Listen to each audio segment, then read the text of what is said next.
So Why? we'll go back. So we went to the same high school. We went to the same high school, the same town, Yeah. a little town. Yeah.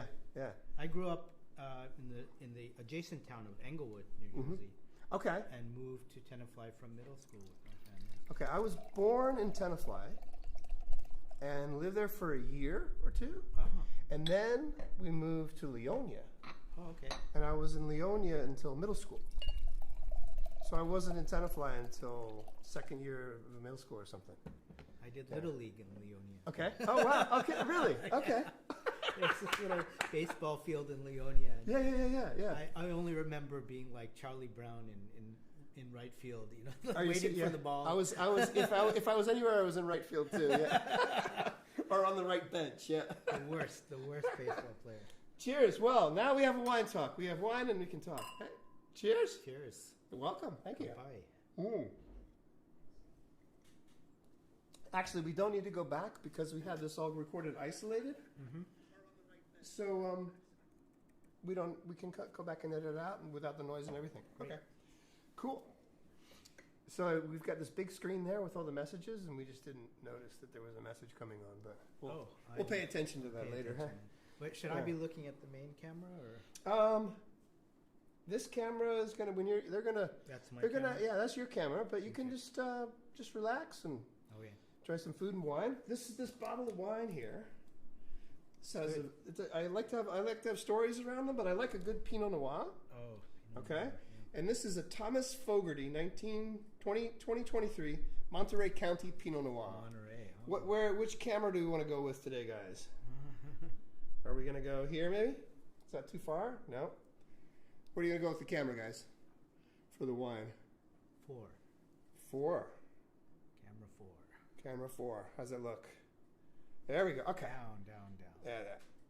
It's still blown out and everything. Yeah. So this is from Monterey County, and I found this in Shimozuma at the Eon in Shimozuma. Yeah. And there were 2 bottles, so I bought one, took it home, drank it, and it was so good that you had to go back and get got the another other one. bottle. Yeah.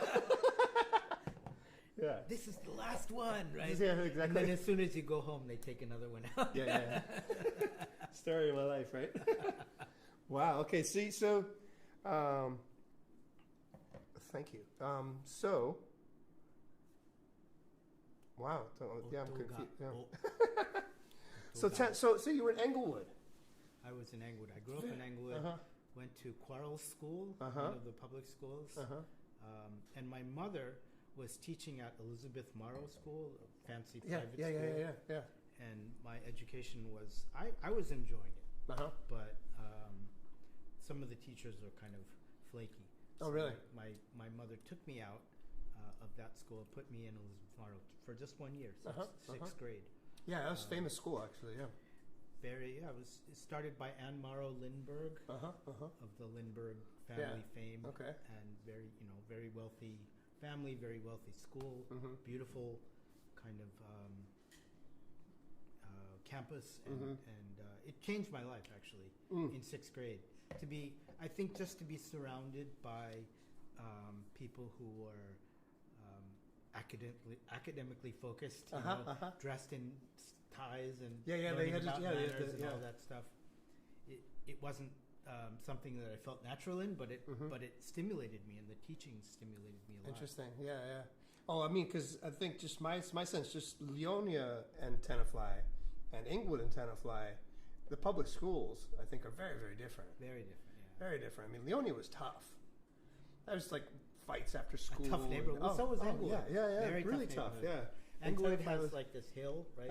If you're down the hill, you're with the Pompey, the regular people. Yeah. And the richer you are, the higher you are up on the hill. Englewood Cliffs and all that. Yeah. All the mansions and everything. Yeah, it was very different. Yeah, but wow. And my father decided that even though we didn't have a lot of money, we should live in the poorest house in the rich neighborhood rather than the richest house in the poor neighborhood. Oh, interesting. And it helped. Yeah. Wow. And then you came to Tenafly. Yeah. Where did you live in Tenafly? Is your family still in Tenafly? My family, my mother, during COVID, decided that she didn't like living alone anymore. So she sold the house and moved to California. Oh wow! Okay. So I don't have my Tenafly home anymore to go back to. Wow! What did you do in Tenafly? I had a BMX bike. What kind of a BMX bike was it? It was the first one. It was like the white. Oh shoot! I can't remember. Red line. Yeah. With red tires. That was the thing that Akko got in. That was what I was. Oh, and red line was awesome. Yeah. and I took it to a bike shop. The one town over. Like what's the town? The one up the hill. Bergenfield. Yeah, maybe Bergenfield. You go up the hill, like go up from Tenafly, right? Yeah, from Tenafly, away from New York City. Yes. Bergenfield. Bergenfield. Yeah. And some big dude is like, let me ride your bike. And he rode it. And took it. And rode it. And my red line was just gone forever. I had a similar experience actually. A friend of mine. This is in Tenafly in high school, in middle school. We decided secretly to ride our bikes to New York City. Oh wow! Okay. Didn't tell my parents; they were furious. Jesus! Across the George Washington Bridge. Across the George Washington Bridge, went into Central Park, and we're riding around in Central Park, and it was a beautiful sunny day. Yeah. And we crossed into Harlem, and I didn't care. You know, it was still Central Park. Yeah. It doesn't matter whether it's Harlem or not. Yeah. And some kids were like sitting around, and they approached me. You know, as I was just like as you're going up a hill, you know, and they approached me, so I sped up and went right by him. Oh wow! And my friend was struggling behind me, and they took his bike. Oh shit! So I turned around and I said, "Stop!" And of course they took my bike. What a sucker! Yeah, live and learn, I guess. Right? Yes. Tenafly High School. There was like just my memories. There were a few Asian students. Oh, yeah, a lot. Yeah, a lot. Yeah. In fact, I was involved with the Go Club. You know, the black and white stones, like a chessboard. It's a 19 by 19 grid. And we had started a club. And it was obviously heavily Asian. Yeah. But a few of my close friends were learning the game and were playing it quite frequently. You know that the son of the Shimano Empire was my classmate. No way. Yeah. In Tenafly? In Tenafly, yeah. Oh wow. Yeah. Well, I totally did not. Was his name Shimano? Yeah. Toyo Shimano. Yeah. Wow. Yeah, he's in California now, but yeah. Wow. Yeah. Crazy stuff. One of the greatest manufacturing companies that I know in Japan. Really. Wow. Yeah, a lot of interesting town. Eh? My mother in her school had a kid named Ban Woo Koo, who's a Korean kid. Yeah. Whose father was the U.S. CEO of LG. Oh wow. Lucky Gold Star. Okay. With the headquarters in Englewood Cliffs. Yeah. There was. Yeah, we had in Leonia. Our neighbors. This were our the first neighbors we had. They were an older couple and they died or moved out, and then a Japanese family moved in. Oh. The Sakaguchis. Oh right. Very quiet. You know, very reserved and everything. But yeah, so it was. Sakaguchi. Yeah, and then the town and now Leonia and the town next to Leonia. Bergen something. Bergen Park or something? Or Palisades Park. Palisades Park, okay. Palisades Park is like 80% all Korean. Oh, right? Oh, yeah. Korean signs everywhere, right? And even Leonia, a lot of the shops that there's just... Leonia had, it was Fort Lee. Fort Lee had a place called Oak Tree Center. Did you remember that? No. There was a little Japanese shopping center called Oak Tree Center. Okay. I didn't know that. And then along the Hudson, there was the really big Yaohan Center that opened up, a big Japanese shopping complex. Did you ever see that? No, that was later, probably after. I didn't really go back that much. It was super. Yeah, it was cool. It was my first kind of exposure to Japanese foods like taiyaki or things that you can get at the shop. Cool. It was really, really interesting. Yeah, we did a lot of Chinese when I was growing up. we go to Chinatown a lot. My Oh. dad would cook Chinese at home and stuff. But my mom and sister loved sushi, and I couldn't get it. It's like, I understand now, but I would just watch them eat. It's like, how do you eat that? It's so disgusting. One of my best friend, after I left Tenafly, he was also interested in Japan, and a kind of a sushi restaurant opened in Tenafly. Not a fancy one, but like a takeout kind of a thing. And he went there and he said, I got some sushi and it was all really good, except for this green leafy thing. And I'm like, green leafy thing? Yeah, it tasted like plastic. I'm like, you ate the plastic. That's awesome. Yeah, I mean, I remember in high school getting intrigued with like Chinese characters and stuff. So I would. And I kind of like the Chinese food and stuff, but I went to Chinese. I went to Chinese first before I went to Japanese, like in my sort of personal thing. That's natural, right? Yeah. Yeah. How about you? How do you mean? Like, because you said I guess you came to Japan first in 1989. I came in '89. That's right. My third year of university. Okay. And while I was in Tenafly High School, I was bitten by the Japanese culture bug. And I can explain to you how that happened a little bit.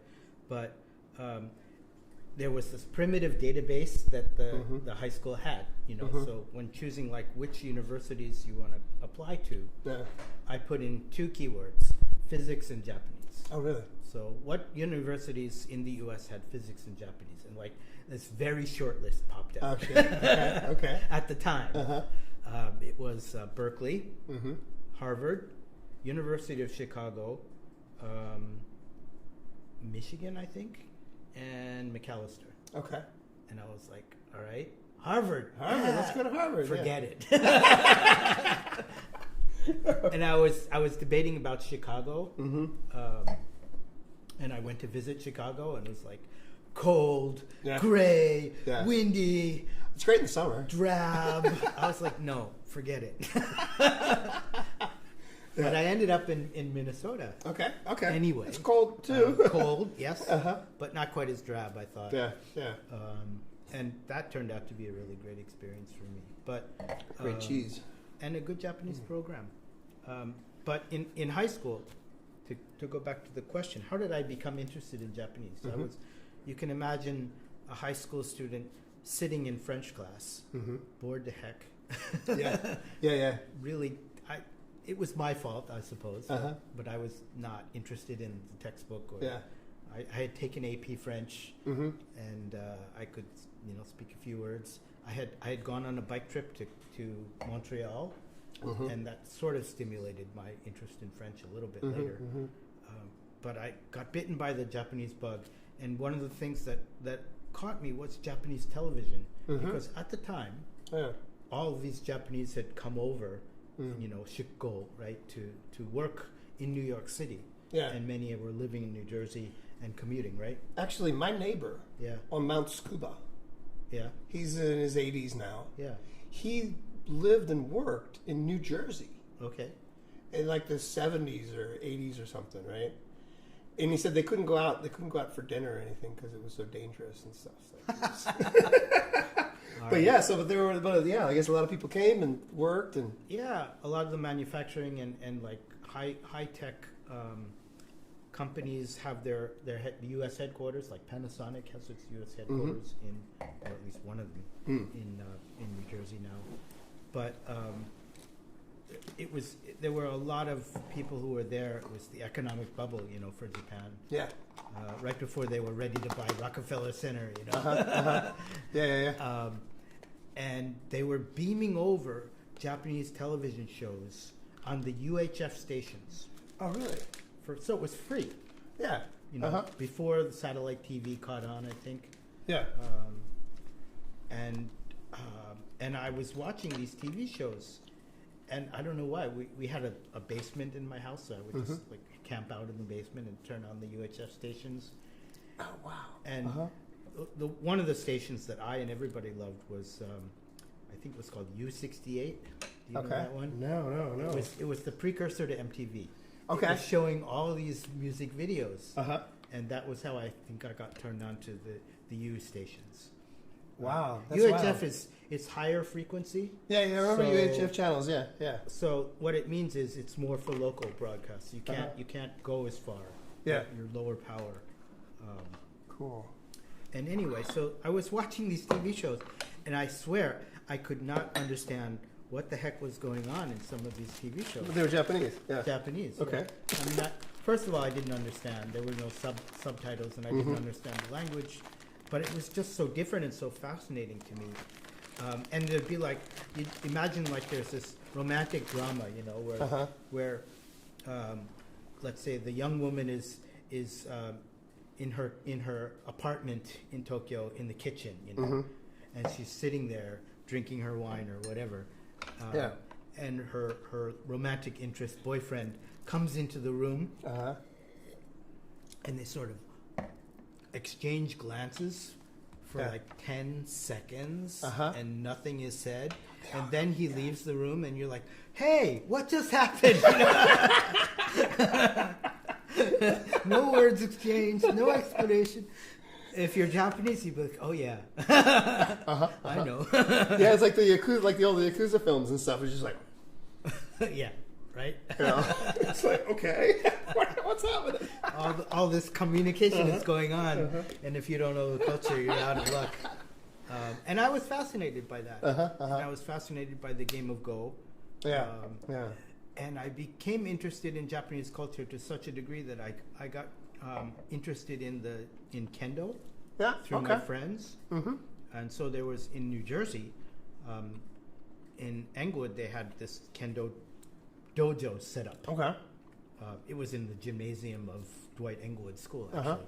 But all the Japanese would come. Oh, really? Okay. So I said, can I join? You know, and they were like, who? You? Are you sure? Okay. Wow. I joined with my Japanese American friend, and you know, with Kendo, you put on your bogu, your armor. Yeah. Right. It's cloth and steel. And you know, you look like this, so the teachers can't tell who's behind that mask. So they're like barking, you know, orders to, you know, like hit me here, and you hit them, and they'll be like, no, you did this wrong. You did. I have no idea what you just said to me. Okay, they're all Japanese. Okay, and then, bam, you hit me back. Oh, that's awesome. So it helped me to learn quickly, you know, a few things. Far out.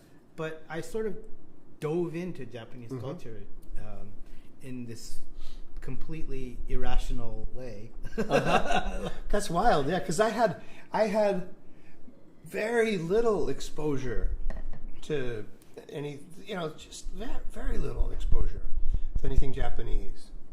But Star Wars. Saw Star Wars and fell in love with Star Wars. With the lightsabers and the... Yeah, on the Force, right? The Force and the Jedi. And I'm reading all about it, and like, George Lucas is like, oh, he got this from Kendo, and he got this really from... interesting. And the, you know, and like the Asian sort of philosophy and everything, and ki and all that stuff, right? And then that's how I got... That was my entry into it. Oh. So it wasn't the sort of pop culture, or I didn't see anything like that at all. Oh, you know, and we would maybe have Japanese food once or twice a year or something. Chinese food a lot, though. Yeah, so very Cafe Manor. Yeah, exactly. I would go home. The restaurant in Tenafly. I ride my bike home from school, and I would go there, and I'd get a thing of wonton soup. It's right on the corner across from the library, right? Right. Yeah. Right. Shit. Oh, you remember all the names and everything. It's great. I would either get that or a slice of pizza, but I would get a thing of wonton soup, go to the park, and just chow down the wonton that's soup. So interesting. I just love that. Yeah. I don't know if I ever went inside. They would always like, that's all you want. Yeah, I was like, yes. Far out. Do you have any photos or anything from Tenafly High or anything? I have a few. Yeah. You want to try to let's. Oh wait, here we go. There's one like standing by there on screen number 4. So this is me, and can't remember if it was middle school or high school, but I was on the running team, the track team. Yeah. And I was doing cross country. I wasn't a great runner, but I was, I guess, a good runner. And there were these two Japanese guys, Shorta and Kota Iwasa. Oh, really? Oh, awesome. Great names, right? Yeah, Shorta and Kota. Shota and Kota, right?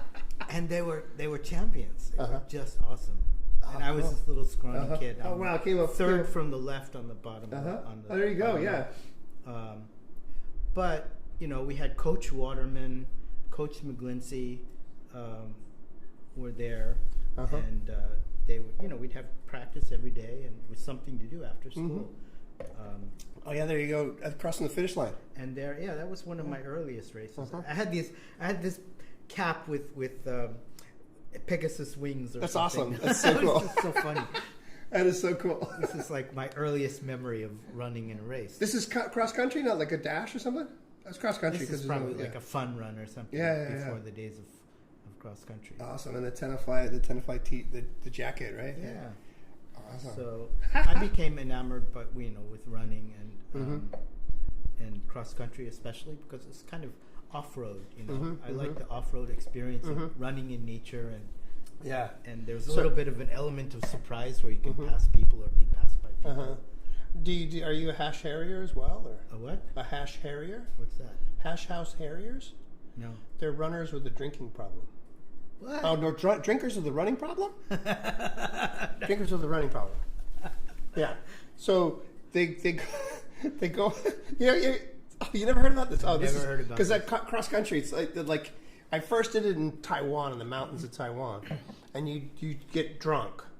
Oh. And then one person is the rabbit, and they run ahead while everybody's drinking.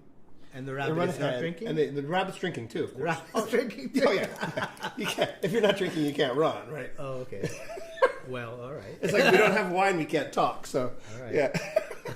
And then he goes ahead, or she goes ahead, and leaves a little paint, or some sort of, leaves trail. Like geotagging or something. Yeah. Well, it was like, it's all very analog. It's like red, white powder or something. And then you're running through the mountains and down and stuff. Wow. And everybody has to catch them. Wow. Yeah. That is cool. Yeah. That sounds like fun. And they do it in scuba too, apparently. There's a Hash House Terriers group in scuba, yeah. Wow. Yeah. No, I'd never heard that.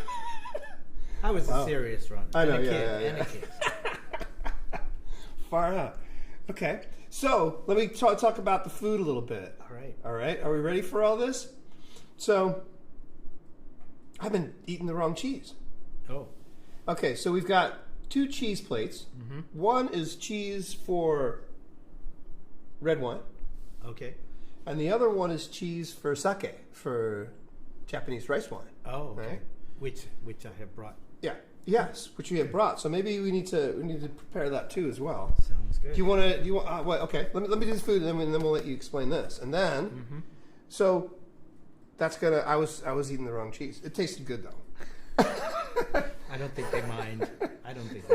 And here, since you're a vegetarian, I prepared some of my vegetarian specialties. Thank you so much. This is called muhammara. It's a Middle Eastern dish, and it's all made different ways all across the Middle East, I think. You can actually buy it in convenience stores in Holland.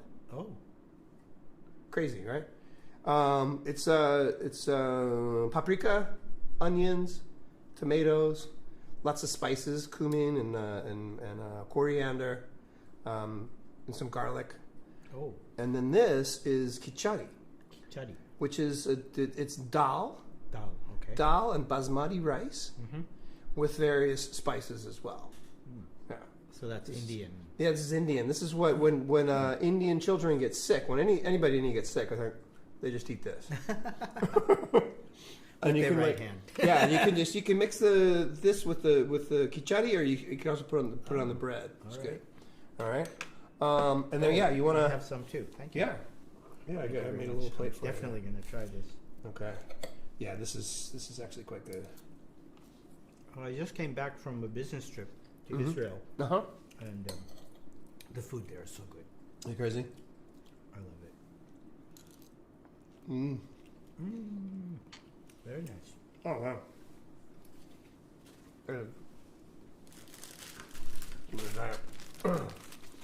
Okay. You want to introduce yours, and then we can eat all the cheese. Introduce mine? Yeah. So. Yeah. I currently work in the semiconductor industry, and I'm in charge. I'm in charge of some supplier quality, which means I get to or have to go around to different supplier factories and audit them for quality or do problem solving with them. Try to make it more positive than auditing them. It sounds very negative. But here, this is from Totori. Totori, okay. So one of the suppliers was in Totori, and it says Hoshitori Ken. I can post that. Hoshitori, where is that the? Oh, there we go. Hoshitori Ken. Hoshitori Ken. So it's the star catching prefecture or capital. The star track, okay. And there are a few prefectures in Japan that pride themselves on their beautiful starry nights. Okay.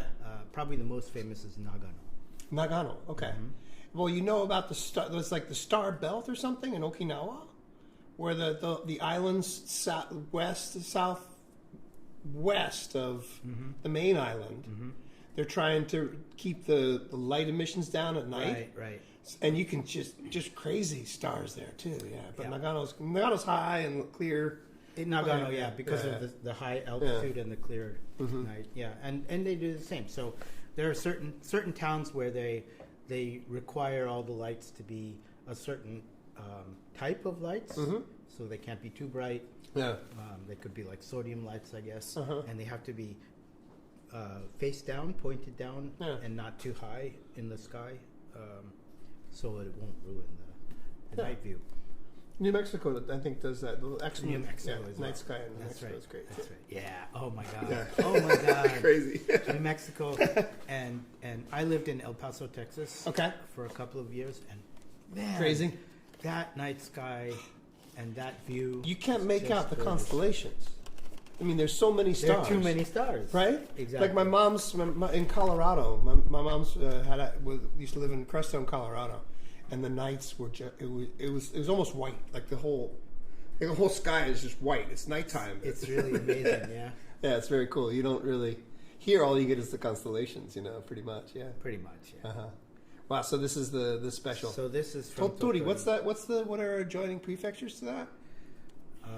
Totori, you guys can put up a little Google map or something to Totori? Come on, make it happen. I think, let's see. This is really good, actually. Do you Shiga, like this? maybe Shiga or Mie or that kind of general area. That's where Totori is famous for the sand dunes, right? And they have this incredible sand sculpture museum. Have you seen that? No. Oh my God. Incredible. Yeah. You have to go next time. Yeah. Every year they have a different exhibit, and they invite sculptors, and they spend months making these sculptures out of sand. And it's kind of like the snow sculptures in Sapporo. Yeah, I've seen the sand sculptures up in Tohoku. Still okay? Still okay. Okay, we got our special. Don't tell anybody; it's a secret. But we got our special. They're whiskey drinking glasses, but they look nice. They thought it'd be good for the Nihonshu, right? Did you ever read the manga Natsuko no Sake? No. That's a really, really good manga. I think they made a TV or a movie out of it, but the manga is just incredible for learning about how sake is made, how rice is made. Oh, really? Okay. And how to appreciate and enjoy sake. It's like a textbook. That's an interesting thing. Maybe we can get deeper into talking about Japanese culture and stuff. But a lot of Totori is going to come up there. Yeah. Wow, we got a little map of Totori. I have been to the sand dunes there. Okay. There's a group. They're putting like a Land Rover on the moon. There's a group, and they were practicing a robotics team practicing driving the Land Rover in the sand dunes in the middle of the night in the sand dunes in Totori. That's nice. So we come in at like 8 p.m., get there at midnight, shoot until 5 a.m., and then next plane out the next day. Yeah. Wow. Yeah. That's a really interesting project. It's just like project. It was cool. Very interesting. Nice. Cool. Nice. All right, let's try this. Okay. So now we're allowed to eat this cheese, but I already ate this cheese, so I've just totally messed up everything. Cheers. Here we go. It's got a smooth flavor. So this is Catch the stars. I believe this is Daiginjo Junmai Shu. So Junmai Ginjo. Junmai Ginjo. Okay. So you have to know what those are, right? I assume you know, right? Yeah. You got the Ginjo. Well, there's the Junmai, and there's the Ginjo, and there's the Daiginjo, right? Right. Yeah. And do you know what they are? Do you know what Junmai is? How much the rice is polished? Ginjo is. Ginjo is polished. Yeah. But the Junmai is not. Junmai is different. Yeah. Junmai is whether you've added something to make a cleaner flavor, let's say. So without any additives, just pure rice, kome koji, and making the alcohol purely that way. Yeah. If you don't do it right, you end up with some, stray flavors, let's say, which have to be straightened out. Okay, straightened out. But if you can make it without having to straighten them out, that's Junmai. So no additives. Oh, really? I didn't know that. I know Jun means pure, right? Yeah.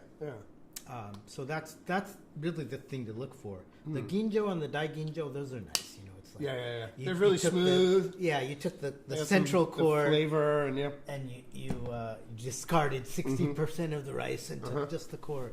Well, that's nice, but the Junmai is important. Yeah, right.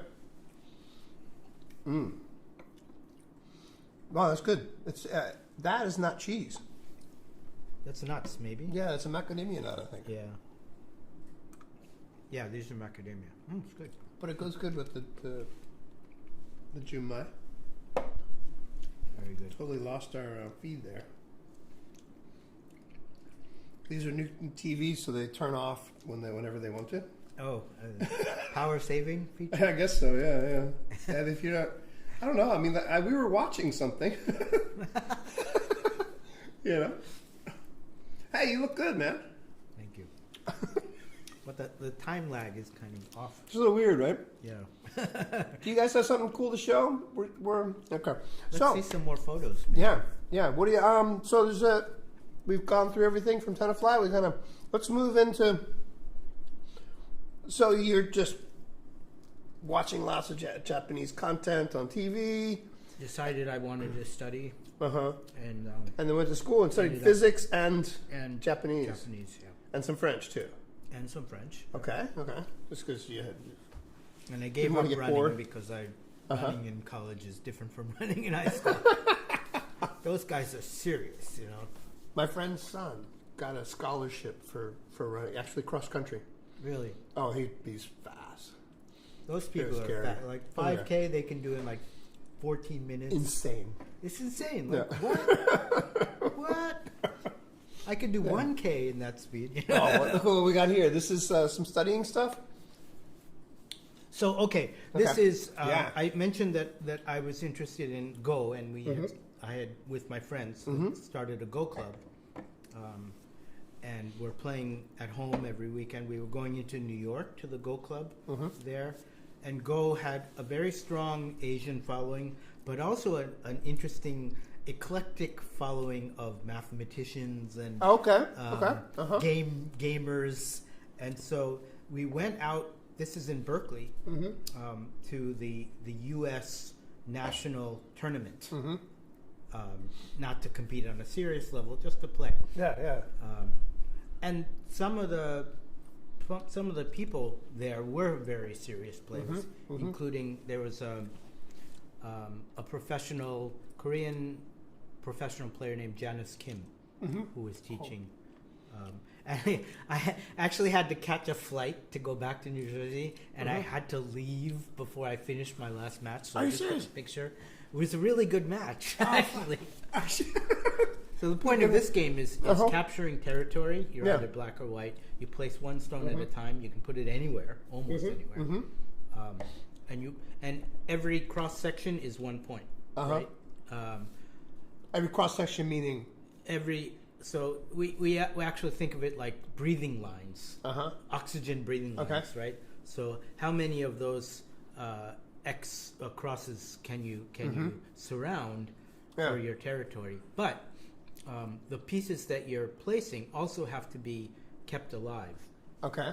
And there are certain shapes which are stable and cannot be captured. Okay. So if you have, let's say, a circle or a square of your parts surrounding one piece, one cross section in the middle, your opponent can eventually put pieces all around, and then normally you can't go into a place that would be certain depth. You need to have at least one open line, oxygen line, to survive. But if it's in the act of taking pieces, and at that moment you will take pieces, and therefore you will have breathing space, you can put a piece into that center, if as the last taking piece. Okay, but you can take. So you take somebody else's piece off because you surround them. Or something. When you surround them, you can take them, but you have to surround them all. So if you have one box with a hole in it, it's semi-stable, but it's not stable. It can't take it. But if you have now two of those connected, it becomes impossible to put two pieces at the same time to take. Okay, but you put one piece at a time, right? Yeah, you put one piece at a time. But if you're placing one little piece at a time in a very clean little nice little configuration, it'll be too slow, because the overall board is 19 by 19. Yeah. So actually, the game is played kind of like in three stages: the early stage, the middle stage, and the late stage. And the early stage is kind of like mapping out your territory. I want this area. I want that area. You're going to take that area, but I'm going to try and invade that area later. And you're not like having direct battles yet. You're kind of staking out areas. Interesting. Wow. And then the middle game is actually, giving and taking and going into those battles. How long does the one match take? At the professional level, like a day. Are you serious? Yeah. Wow. Okay. Or half a day. Typically, a game would take a couple of hours. Okay. Let's say. So 19 by 19 grid means there's 361 places. And unlike chess, every piece is the same value. Right? There's no kings or knights or anything. Every piece is 1 point. And it's just area in the end, right? It's like area in the end. But within the area of this grid, the corners are really nice, because you can actually make that double eye stable shape with less stones in the corner. Because there's nothing on the sides. Yeah. Because there's nothing on the sides. Yeah. So everybody goes for those corners first, and then they go for the sides along the edge, and then they kind of move into the middle. Interesting. But because there are so many areas and stones, you can actually have several fights going on at the same time, and you can say, "Oh man, I'm losing over there. Well, I'll just leave that for now and fight over here." Okay. And as things connect up later, you might get lucky, So you don't have to resolve every fight immediately. Yeah, interesting. You can sort of let things simmer and hope things will change. I've never even thought about it. I mean, I know it exists and stuff, but never played it. Or crazy. It's an interesting thing, because Mao Zedong, Mo Takuto, was very interested in this game, and he actually wrote a book about war tactics based on this book, based on this game. Crazy. So it's very deep. It's very. I saw him in State. You what? I saw Mao Zedong. You saw him in Beijing. Wow. Before the Tiananmen massacre. Wow. Because people would line up across the whole square for miles. Oh wow. In the rain or whatever, they would, and you there's two lines, and you walk by on either side, and he's in a glass case. He's there, But we were on a tour, and we just got taken in to the front, walked through. His body lying there in a glass case. Yeah. He's very fat. Soviet style, right? Yeah. Interesting. Yeah. Wow. Okay. So third year of college. Yeah. You came to Japan. I came to Japan, studied abroad, ended up at. So I was in Minnesota. I was at McAllister College, and there was a scholarship from the Japanese department. They would choose one person every year and send them to Miyagi Kyoiku Daigaku. Okay. They had like this exchange thing going on. And a couple of Japanese students would come over to this McAllister College. So I was actually working in the Japanese history department, like part-time, a work-study thing to help pay my tuition. Is that from Yale? No, that's Janice Kim. That's the Korean Go player, professional Go player, and my friend Anthony Koo. From Tenafly. So we were in Berkeley there. Oh wow! Okay. Doing Go. So there's those are your Go nakama, your Go friends, right? Yeah.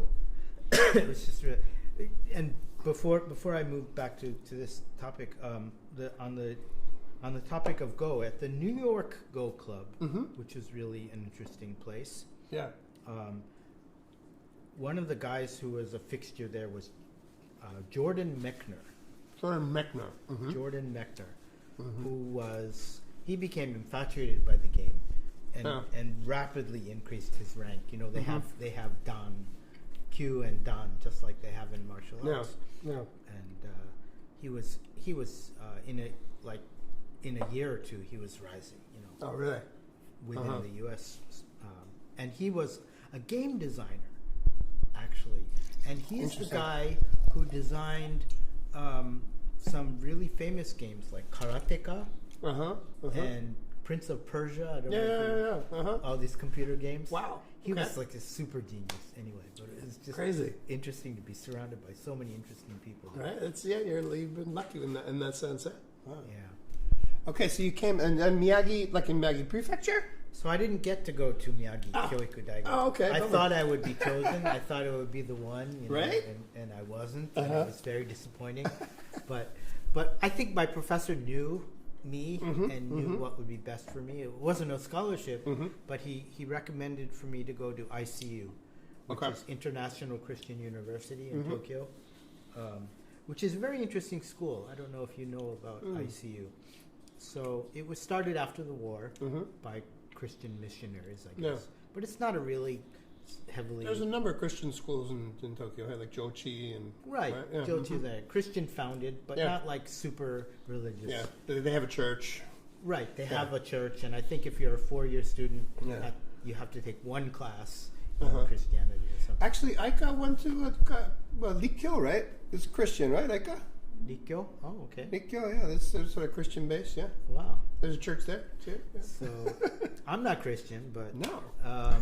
And it makes me awkward to tell everybody that I went to a Christian university.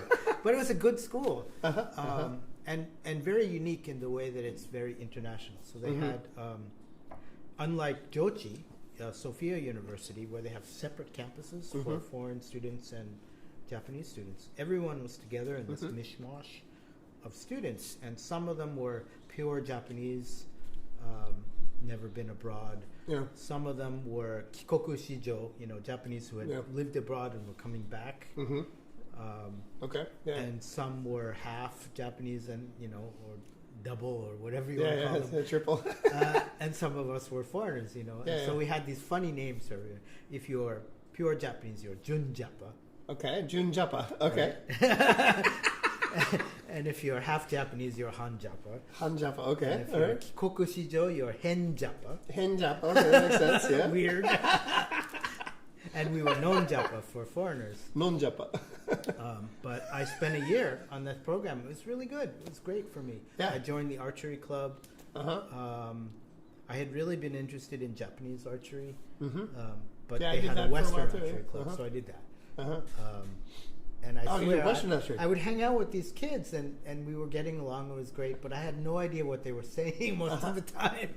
Had you studied some Japanese before you went? Or? I had studied a couple of years in my university in the U.S. before coming over, and it was rudimentary, Like, I could go to a shop and order something or ask for something and not understand the reply, or call someone and be absolutely frightened. Like, oh my God, what are they going to say to me on the telephone?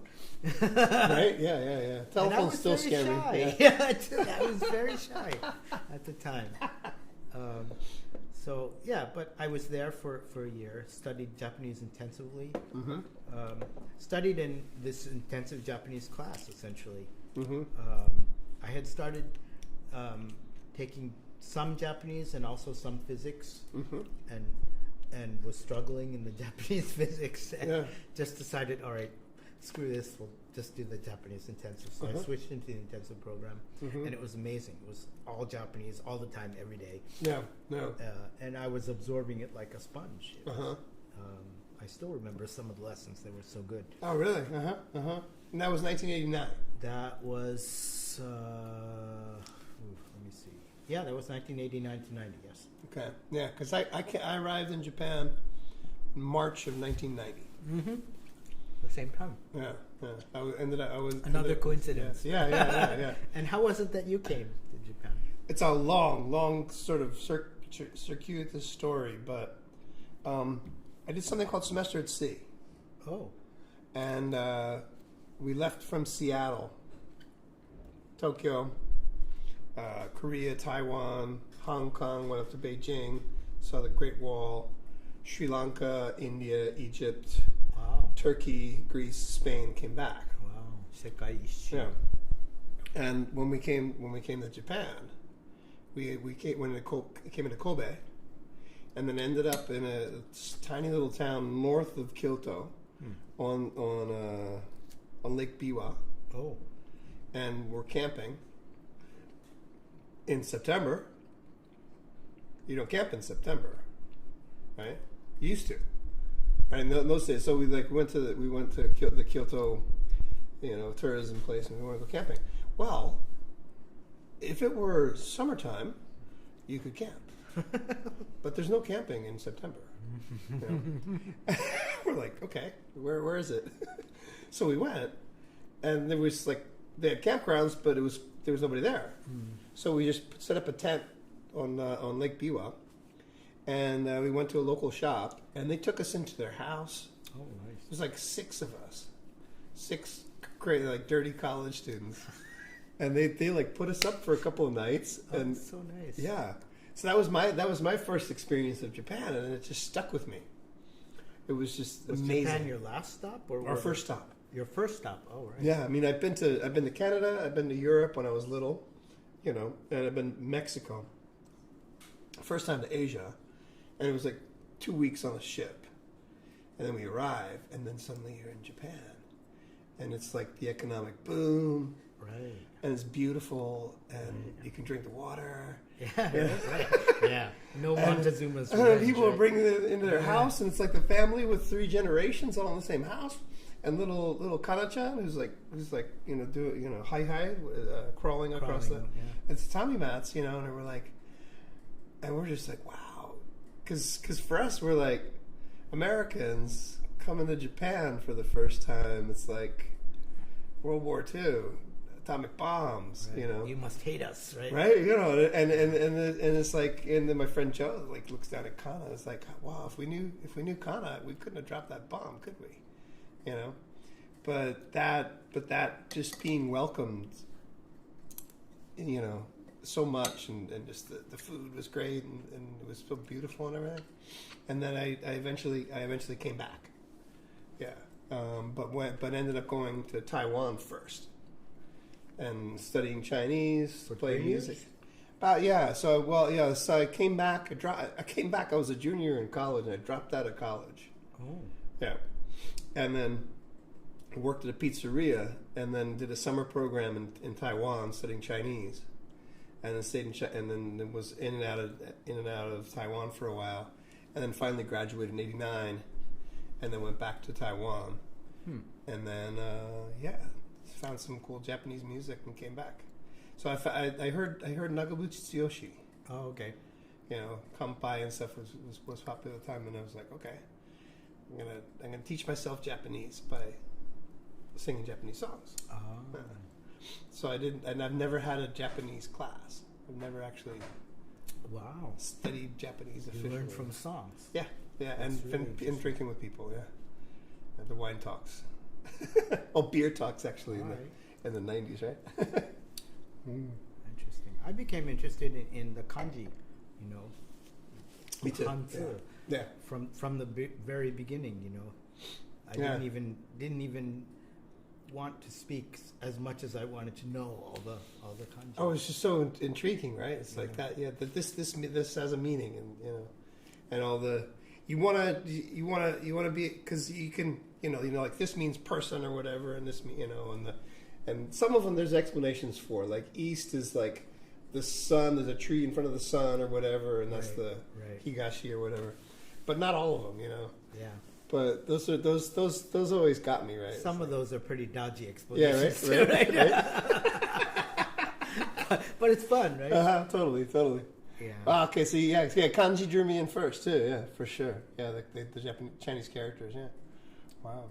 So you're here for a year, studied intensively, and then back to the States, and yeah. So I came back to the States, graduated. Mm-hmm.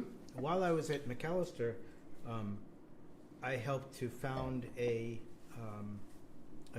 Japan house. Mm-hmm. Oh wow! With my roommate, who was much better project manager than I was. Uh-huh. I was the kid with the crazy idea, but no way to implement it. And my roommate was the guy who knew how to get things done. Yeah. So I have great thanks to him for that. Great appreciation. But we started a Japan house. It was first, we couldn't get a house, so we got like the first floor of one of the dorms, basically. Yeah. And we got people to sign up to live there. Okay. Interesting. Okay. And then eventually it became a house. So I came back and finished my senior year and graduated. But while I had been at ICU, I had met people. And one of the people that I had met had been there on a special scholarship from the Rotary International Foundation. I thought, wow, that's really interesting. I want to come back to Japan. Maybe I'll apply for that same scholarship. Interesting. Yeah, Rotary is really active here, huh? It was a complete alley-oop, like I had no idea about Rotary or if I was ever going to get it. It was like, at the time, it was a special Japan-only scholarship that they had. Within Japan, there's a Yonoyama Foundation, which is a Rotary Foundation. Yeah. But this was Rotary International. Most of their scholarships are, like, we'll tell you where to go. But this was an only Japan scholarship, and it was all fixed. I was like, yeah, that's what I want. So I applied to that.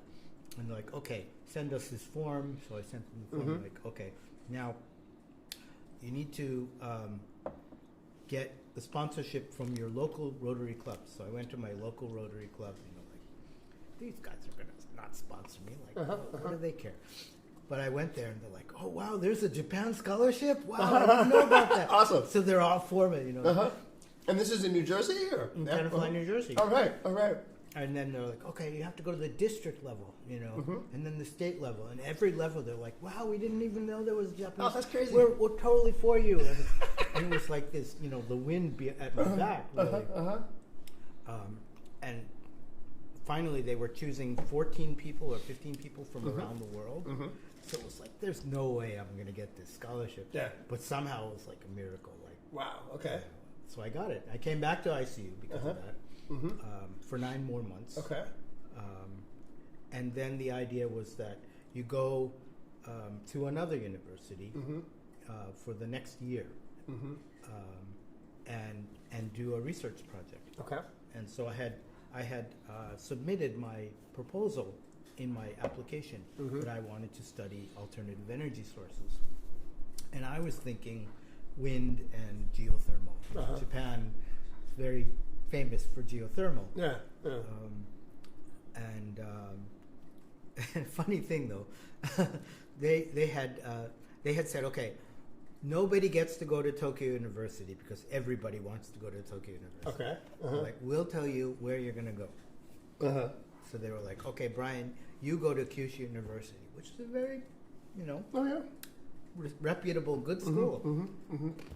But I was in my rebellious college student, stupid college student mood. And I was like, no, I want to go to Hokkaido. Okay. And they're like, well, no. You're going to Kyushu. I'm like, no.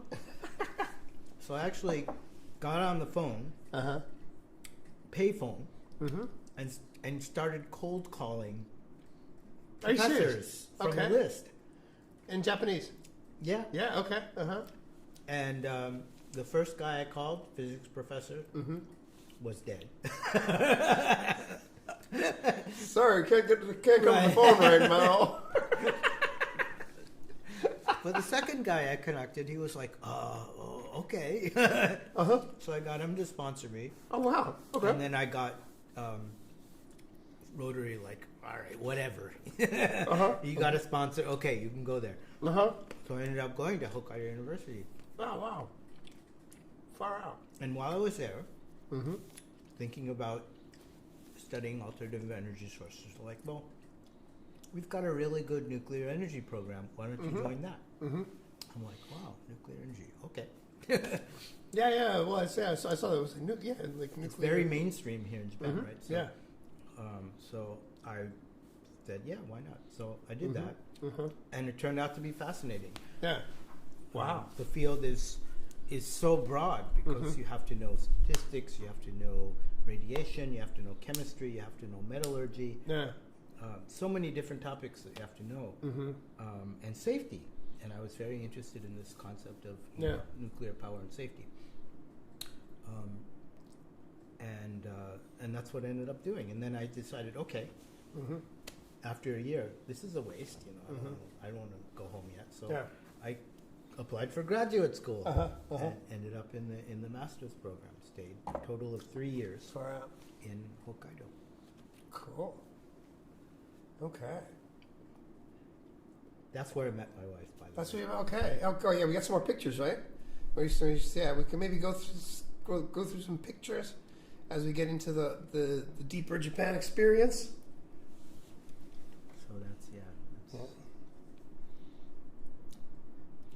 So you met your wife in Hokkaido. So she's from Hokkaido originally? She's from Sapporo, yeah. Okay. So at Hokkaido University, I had become friendly with a student who was from Italy, and others, kind of in a group. Yeah.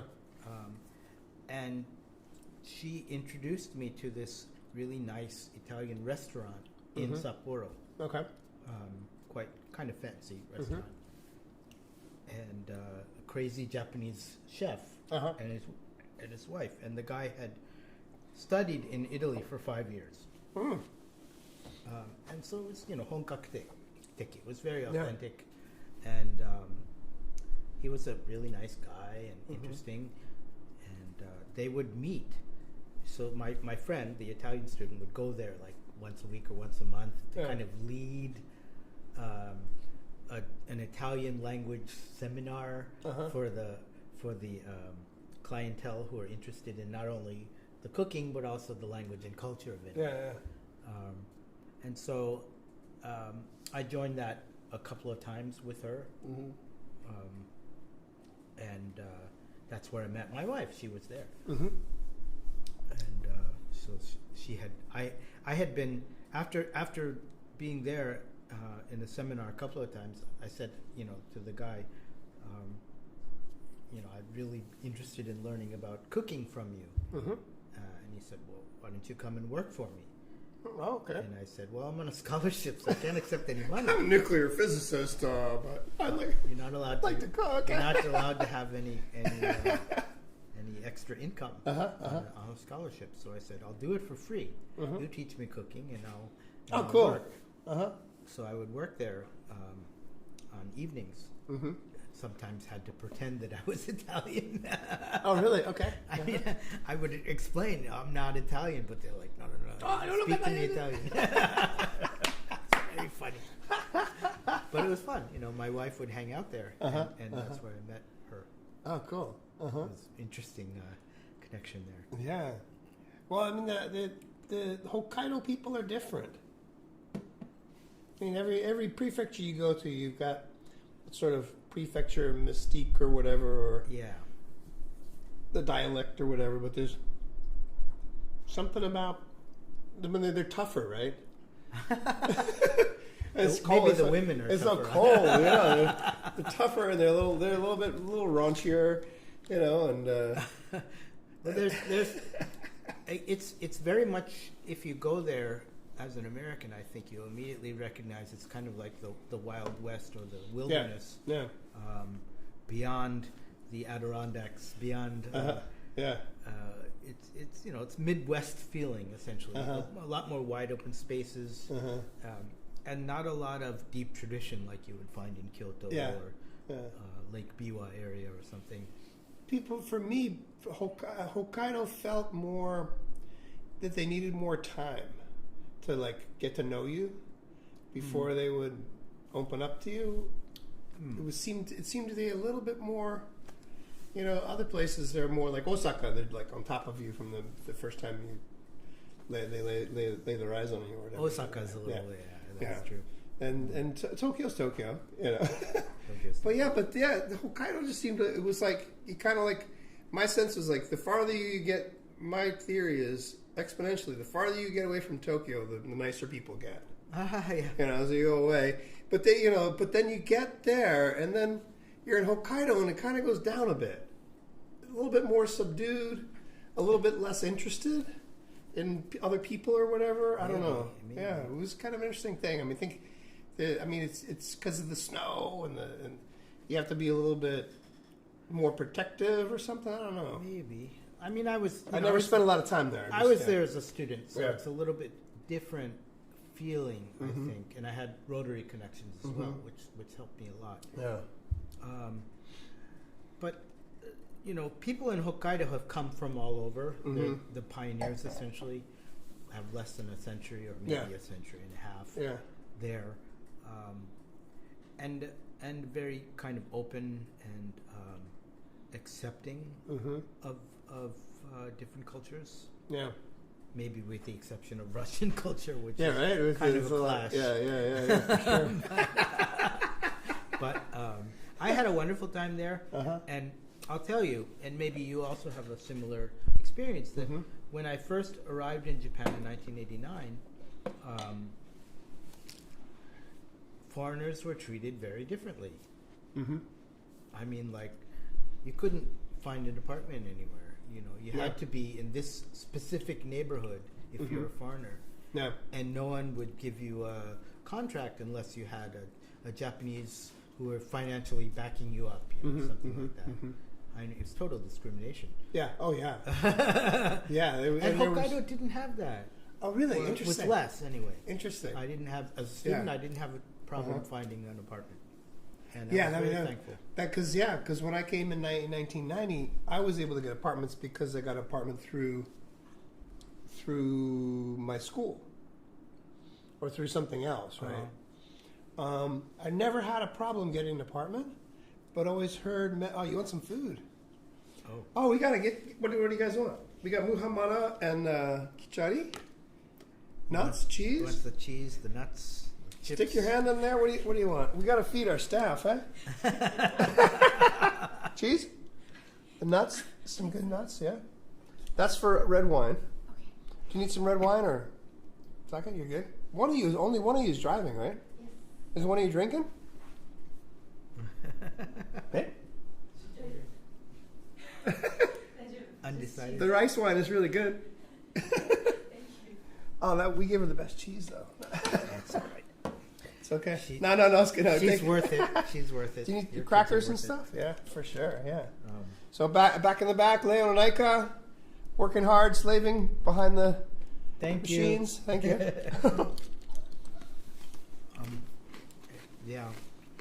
When I came as a student, I actually asked the university to help me find me an apartment. I thought that's what they would do. Yeah. And ICU is in Mitaka. Yeah. Between Mitaka and Musashi-sakai. Yeah. It's pretty far west. Yeah. And they found me a place in Suginamiku in Ogikubo on the Chuo line, which is like not close, And furthermore, it wasn't an apartment; it was a geshiku that they found me. Okay. So I actually had the oya-san, the owners, living upstairs from me. Oh wow! Okay. And it was a really tough situation Oh, really? Yeah? I mean, they had a little kid, Uh-huh. and they were super conservative family, and they were like, no noise! And I'm a college student, you know? I remember one day I had invited like 4 friends over, and we were watching Die Hard. Oh, God. And they came down twice. Too loud! It's like Die Hard, it's explosions. You know? On your TV, though, right? Just But Ogikubo was one of the places where foreigners could live. And it was like that. It really was. Wow. And when I had, searched for other apartments on my own, first of all, the real estate agents, many of them would say like, oh, no foreigners, go away. Really? Yeah. And some would be nicer, and they'd show you the book of available places, and most of the available places would say, Gaijin Fuka. Yeah. Foreigners need not apply. Yeah. In plain ink, like, what? Oh, yeah. As an American, you're like, how could you possibly do that? We did that in the 50s or whatever. 50s, but growing up in the 70s and the 80s, that wasn't a thing anymore. That was our joshiki, right? Our common sense was that, the Constitution protects us. We have rights and there's no discrimination allowed. And Japan isn't like that, It really isn't. Yeah, that was always for me the juxtaposition between how friendly and how nice they are, and then what they'll do. Yeah. Behind, that there's this. Oh, you're welcome, and then crazy shit. Huh? Wow. Okay, so you had probably that's wild. Yeah, the first apartment I had, it was like it was Yojo-han. I think it was like 4.5 mats. 4.5 tatami mats. With a little kitchen and a bathroom, right? And we had a party. We were like, it was on the first floor, and we were lighting up fireworks, and there were probably 15 people. It was insane, right? 15 people in Yojo-han? Oh, yeah. Well, they're inside and outside and squeezing in and everything, and it's just like... party, right? It's 25 years old or whatever. It's have fun, right? And everybody's doing fun stuff. My later to be wife did some dancing, and we got really drunk and had a great time. And then a few days later, in lipstick on my door. Lipstick? Holy cow! Hayaku dete ike kono yaro. Get the fuck out of here, asshole! Oh my god! In lipstick. In lipstick, yeah. Wow. Holy cow. I left not long after that, but I could imagine feeling not quite welcome after that. Oh wow. Well, so you were there in Hokkaido, you're a student and everything. So what are some, just in terms of your initial experiences? I mean, there's the housing issues and stuff. What are some other some high points and some low points of your initial? I mean, like the initial experience of Japan is euphoria. Yes, it's just like yes, so easy. Everybody's so nice. The food's really good. People are friendly, and especially when we first came here, everybody had money. Yes, money was flying. You could, if you needed a television for your apartment, you just go to the garbage area, and people would there's throw stuff out. New TVs, almost brand new TVs, just sitting there. It's like, oh, I had a friend who went around. He had the company. He had the we had a little eikaiwa, the school, the English school. He would drive around and just pick up stuff. Oh yeah, from the garbage. Oh yeah, it was and mint condition stuff. Yeah, they had a specific day of the week, right? That they leave it all out. So. Yeah. And much of it worked.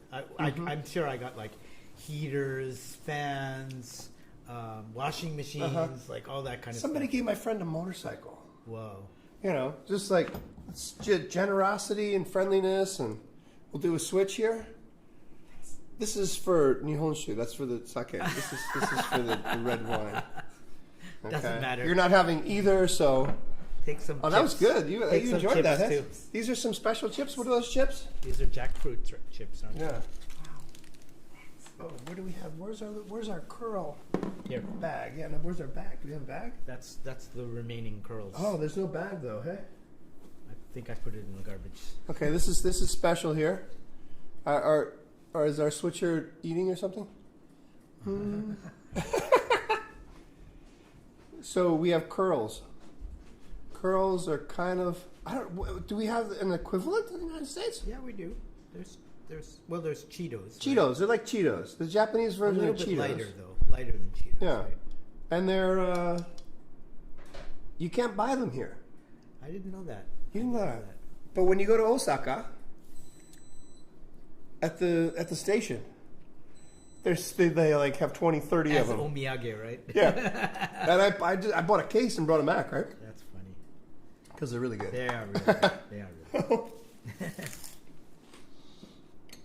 Okay, so some of your highs and lows. Let me start with a high, actually.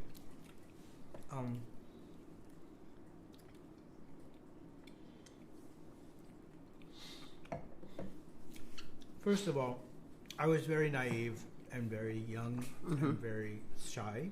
Yeah. And I absorbed and learned so much of being a good person and being having standards and rules and all those things that I probably should have learned from my parents but didn't. Okay, are you saying in terms of like the Japan kind of ethic or? Yeah, ethics and having rules and being consistent and that was one thing. And I had been very interested in Japanese archery, as I mentioned. But at my university, there was no Japanese archery. There was only Western archery. So I actually took the initiative to go to a local shrine where there was an archery range. Okay. And asked them if they would mind for me to join and to teach me. A little bit, kind of. It's hasetsu, so eight steps. You go like this, and then you go up, and then you go like this. Bring it down. Bring it down. Aim.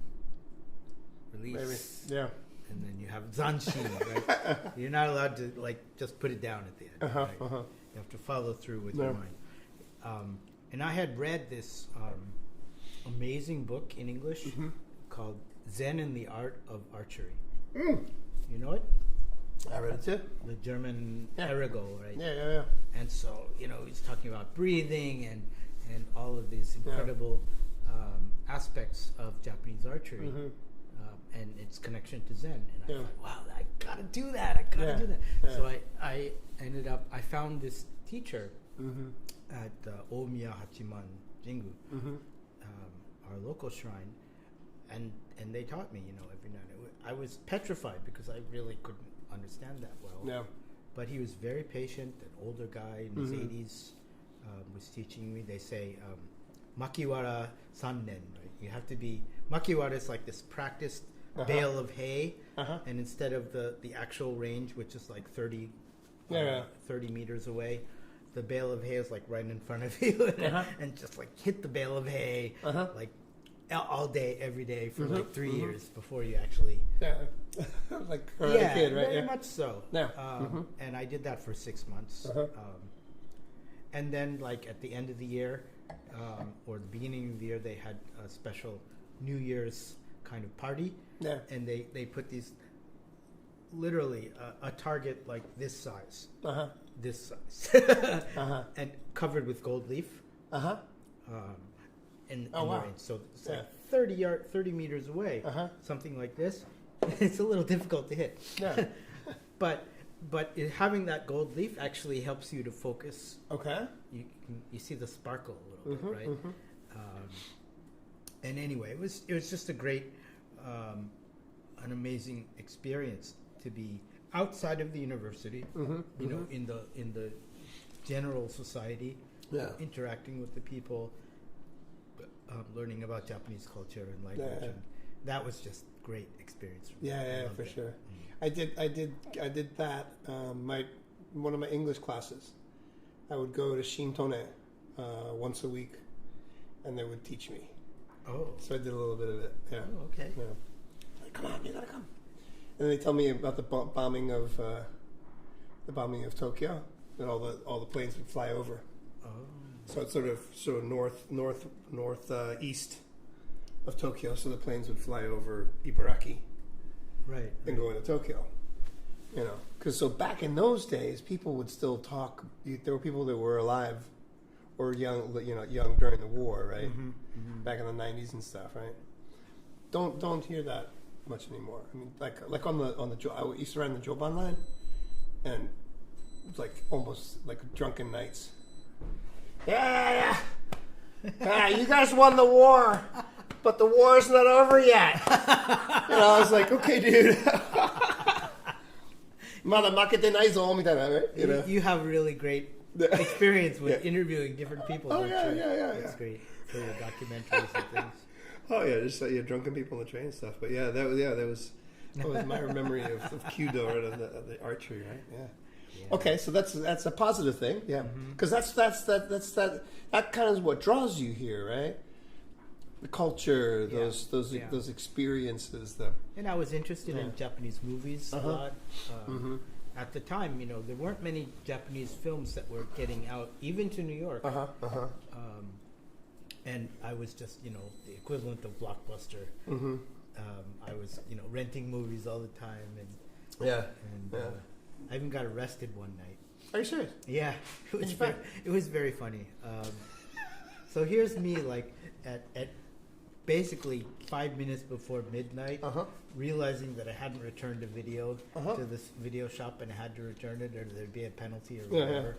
So I hopped on my bike, and I'm zooming through the town of Okikubo to get back to the video shop. And all of a sudden I hear the police here, and they're stopping me. Like, they're figuring, oh, here's a foreigner screaming through town on his bike. He must have stolen something. I'm trying to return something. No shit. So they took me in for questioning. Fortunately, they let me return the video first. Okay, that's good. Awesome. It was a funny story. Anyway. Wow. But the negative experiences, I guess I try to block them out, but there are probably too many to count. People, I think there was a lot of mistrust of foreigners, especially in Tokyo. On the other hand, there was a lot of people like pushing their English skills on you, and I was trying very hard to learn Japanese. I was trying to blend into Japanese culture, and thought of myself as trying to become Japanese, essentially. And that was kind of an impossible goal. It was never going to happen. But you were striving for that? But I really was striving for that. I was seeking somewhere to fit in. And the structure was appealing to you? It actually, to tell you another story about Tenafly, New Jersey, I would go to like kendo tournaments or ego tournaments, and there'd be like Japanese who had never met each other, just happened to meet at this event, and they would immediately be able to talk about the same books, the same songs, the same anime. They had all these things in common, and I was very envious of that. Interesting. Because I thought Americans were, everyone's so different, everyone's doing their own thing, there's no commonality, I sense. Interesting. And maybe there had been under my nose, but that was what enamored me about Japan, that there was this incredible cultural cohesiveness, togetherness, that I didn't like, that there wasn't that feature of American culture. Interesting. Okay. I wanted to be part of Team Japan, essentially. Interesting. Okay. So was it hard for you when you found? Was there a day that you realized I can't be a member of Team Japan, or have you found your place in Team Japan? Or no, I don't think I have. No? I never will. I think, in a micro sense, you can easily become part of Team Japan. I'm in Tsukuba. In my life in Tsukuba, I'm part of various groups. Through my son's school or his activities. I'm in a running club called Strides, where we show up early in the mornings to run around Doho Park or other you don't places. get drunk beforehand? No. Okay. We're discouraged from doing that. It does impact your running performance. Yeah, I guess so, yeah. I'll probably run faster, but yeah. But to be accepted into a group is easy. It's not that difficult. Yeah, yeah. But forever, people you'll run into people and it'll be always from square one. Oh, you're so good with chopsticks and yeah. Oh, you still get that? You still get that? Oh yeah, all the time. Really? All the time. Wow. Okay. So to look as we look and to speak as we speak and let's face it, we do have different cultural background and values and preferences that can never be fully assimilated and probably shouldn't be, Yeah, so there's a bunch of interesting. Well, my wife Yumi, she never really hung out with foreigners until she met me. Okay. And we'll be like, we go to the supermarket or something, we'll run into one of her friends, and then they'll talk to me, and they'll get stupid. Don't know what to say. They don't know what to say, and she's because I have my interpretation of the whole thing, right? Yeah.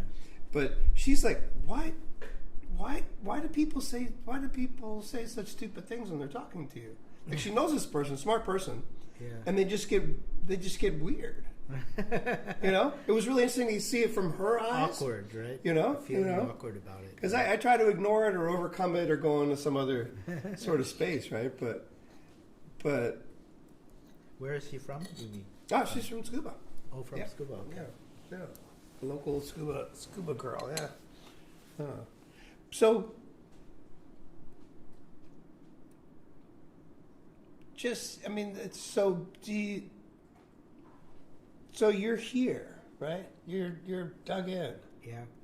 You're set. You got family. Can we show some photos of your family here? Yeah. Yeah. Sure. We do some family photos there while we're talking. So you Hokkaido, and then you guys got married later. Did you go back to the States and then? We did. Yeah. So after Hokkaido, I took a job in Tokyo. Okay, there they are. Well, not up yet, but coming up. Yeah. There you go. Here we go. My wife is on the right. My son is in the middle. Yeah. I took a job in Tokyo, and we had been boyfriend and girlfriend, kind of serious, but we split up. I said, okay, it's over. I'm leaving. Oh, really? Okay. Oh, wow. Okay. And she was quite depressed. Oh, shit. Okay. And she actually followed me out to Tokyo. Because you're going to Tokyo and she wanted to stay in Hokkaido. She didn't want to stay in Hokkaido. She wanted, but I think she had graduated her university. That's a great photo, man. It's a good photo. Yeah. She had graduated her university and was feeling depressed. I think she had studied abroad in Italy and had come back from Italy and was feeling kind of purposeless. She had got a job and wasn't working out, so she decided, all right, throw in the towel and come to Tokyo, and so she kind of transformation. Yeah, she made her will known, and I wasn't averse to that. So we ended up deciding that we were going to get married. This is in New Jersey, in front of a house that my mother no longer owns. Tenafly. What street is that on? Right outside of the high school. Oh, really? Okay. Right across the street from the high school. Right across the street from the high school. There's a park on one side, then we go to the middle school. So on the other... On the side, yes. The field. The field, yeah. Field in the back. The front entrance and the field. If you're in the front entrance and the field is behind the university, the high school, it's on the left. So going up the hill. Newcomb Road. Okay, in the back kind of. Yeah, in the back. Yeah, okay. But literally, right. So right for me, the left side is Tom Petty, and Newcomb Road is You can never take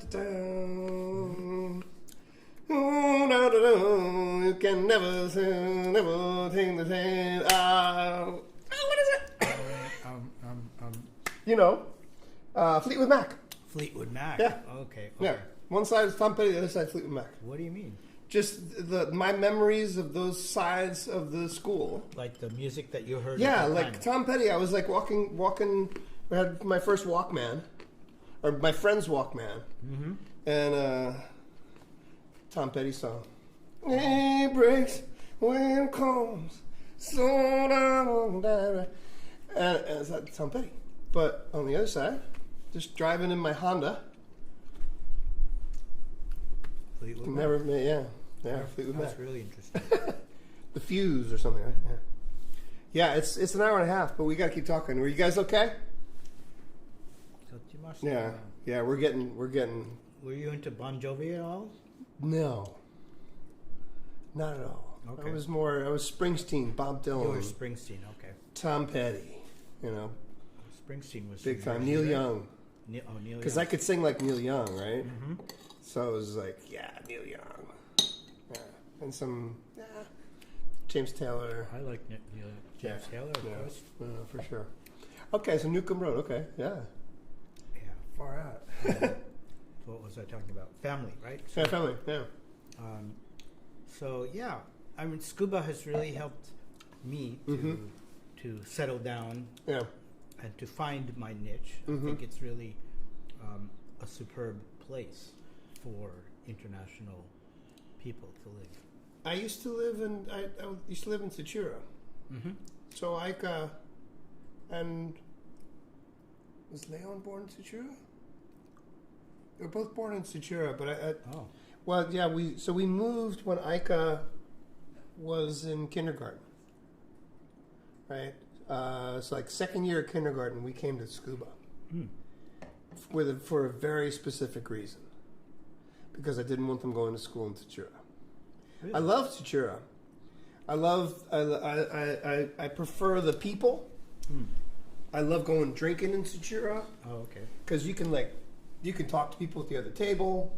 They're friendly. They're down to earth. But I didn't want my kids to be in a school where there was like one or two half Japanese or full Tsukuba's not full doubles or whatever. Despite having the Joban line, right? Right, yeah, the Joban line, and you can spit to Tsukuba, right, from Tsukuba. Yeah. But there's it was like, no, I want them to grow up. I mean, I don't think Tsukuba is it's not as friendly and as Inaka as Tsukuba is. You know, Inaka, like the countryside kind of. It's just like it's very different. You go outside of the Tsukuba Center, it gets a little bit better, but yeah. I wanted them to be able to go to a school where they weren't going to be picked on, and they weren't going to be harassed and everything. And did you have a good? Did they have a good experience? Did you guys have a good experience going to school in Tsukuba? Yeah, we got a thumbs up. All right, good. Yeah, I know. I think they could have. I think that they are who they are, and they could have done great anywhere. But I think Tsukuba, just like when you were talking about with spending that 1 year in sixth grade, at that other better school, it makes a difference, right? Yeah, having those, and it may not be very much. Different atmosphere, different expectations, attitude, different friends. Yeah, and like in Tsukuba, there were people come in and read English to the students every morning. They'd have like local mothers and stuff would come in and do like their English reading and stuff. And in Tsukuba, there's at least one non-Japanese kid in every class, pretty much, right? And now probably even more. Yeah. Right. So when they were there, it was like 2000 or whatever, right? Early 2000s or whatever. But that was a definite consideration. I mean, I think Tsukuba is kind of an amalgamy. Is that a word? Amalgam. An amalgam. Yeah, of Japan, right? I mean, even Kyoto, Tokyo, or whatever. Tsukuba is very, very. I think it's a safe haven for people wanting to raise non-Japanese people or mixed Japanese people wanting to raise families. I think Tsukuba is an awesome place. I mean, there's an amazing. It's a because nobody's from here. Yeah, very much so, right. So and you can see that every year, like when Obon holiday comes around and the place empties out, like Tokyo, right? Yeah, exactly. It's not the place they're coming home to; it's the place they're going from, right? Yeah, but in that sense, I mean, I think it's a great place, and you made it great. How did you find Tsukuba? I had been working in Tokyo at Nokia mobile phones. Know them well. Yeah, and by the way, whenever you hear that I'm quitting a company or leaving a company, sell all the stocks. Okay. Because whatever company I leave usually goes downhill very quick. It's correlation. It's not causation, but still. Okay, so any company that wants to stay in business should hire. That's right. Yeah, Brian. As long as you got me on your payroll, you're okay. Good. You're good. Just don't fire you. So I was working at Nokia, and things weren't going that well for the projects, and I sort of felt, all right, maybe I need to move on. Yeah. And so I found a job at Intel Corporation. Yeah. Okay. And Intel has they're small. Intel has an office in Tokyo. They have one in Tsukuba too. Yeah. In Yurakucho. And so this is 2005. Okay. I applied and they accepted me, and I said, okay, can I work in Tokyo? Marunouchi. Everybody wants to work in Marunouchi. Yeah. And they're like, you're an engineer. Go to Tsukuba. And I'm like, Tsukuba? What? Where? What? Yeah. And I had heard of Tsukuba, but I thought, I'm not going to Tsukuba. I don't know. Yeah. I want to stay in Tokyo. But no. Take a look. Go and see it. And I went, and it's like, oh, it's pretty nice. I got sold on it immediately. Okay. Just really nice parks, nice sidewalks. Yeah, sidewalks. Yeah, exactly. Sidewalks, bike paths. They're like, you got a family, and you think Tokyo is going to be better than Tsukuba? You're stupid. Yeah. And they probably paid you a similar salary, right? Yeah. So it was a really good lifestyle, and that's how I came to Tsukuba. Around the time that the TX line came. So. Okay, so you came. Okay. I was part of the Joban TX Shinsen. Is that what they called it? When I came to Japan in 1990, and I was in Tsuchiura. Yeah. They said the Joban Shinsen, the new Joban line is coming. Right. How 1990. That they would call it that. Yeah. Because it's not JR. No, not at all. I think it was like, I don't know what they were thinking, but it took 15 years or something. It took, what, 2010 or something? 26. 26, okay, yeah. So 16 years after I came. They were talking about... Yeah. They were talking about the Joban Shinsen for 16 years. Takes a while to dig those tunnels. Yeah, right? Yeah. To buy the land and everything. And Tsukuba sort of has developed in waves, right? So the first wave is the people that have been here forever, and have all this incredible land and huge houses. And then the second wave is probably the 1985 World's Fair and all the fanfare around that. Yeah. And that was the first time I'd heard of Tsukuba also. When we were in high school. Yeah. Oh, you heard about that? And you were. My radar was up. Yeah, mine. I had nothing. Nothing. I was like, I could open up a Time magazine, any article, and if the word Japan were somewhere on the page, I was so keen that my eye would go immediately to it. Wow. And so I heard about Tsukuba, Banpaku, but I never thought I'd actually come to the city. Right? Wow. But I came. Wow. Yeah. Crazy. Yeah, so that's how I came. And okay, so even though Intel no longer has an office there, and I no longer work for Intel, it's kind of getting overgrown right now. Actually, it's not far from here. Yeah. Yeah. Now it's a big logistics center. Oh, they knocked it down, actually. They knocked it down and built a huge logistics mammoth. Was Zozo Base? Or Zozo Base. Yeah, okay, that's that. Okay. So, not this year, but last year, I run in marathons, and the Tsukuba Marathon goes right along the walls of that building. Okay. Which used to be my Intel office. Okay. So, but they didn't go that route this year. So they didn't run this year. They changed the route this year. Yeah, okay. But last year and the year before. And it's around 28, it was around 28 kilometers, so you're already pretty tired.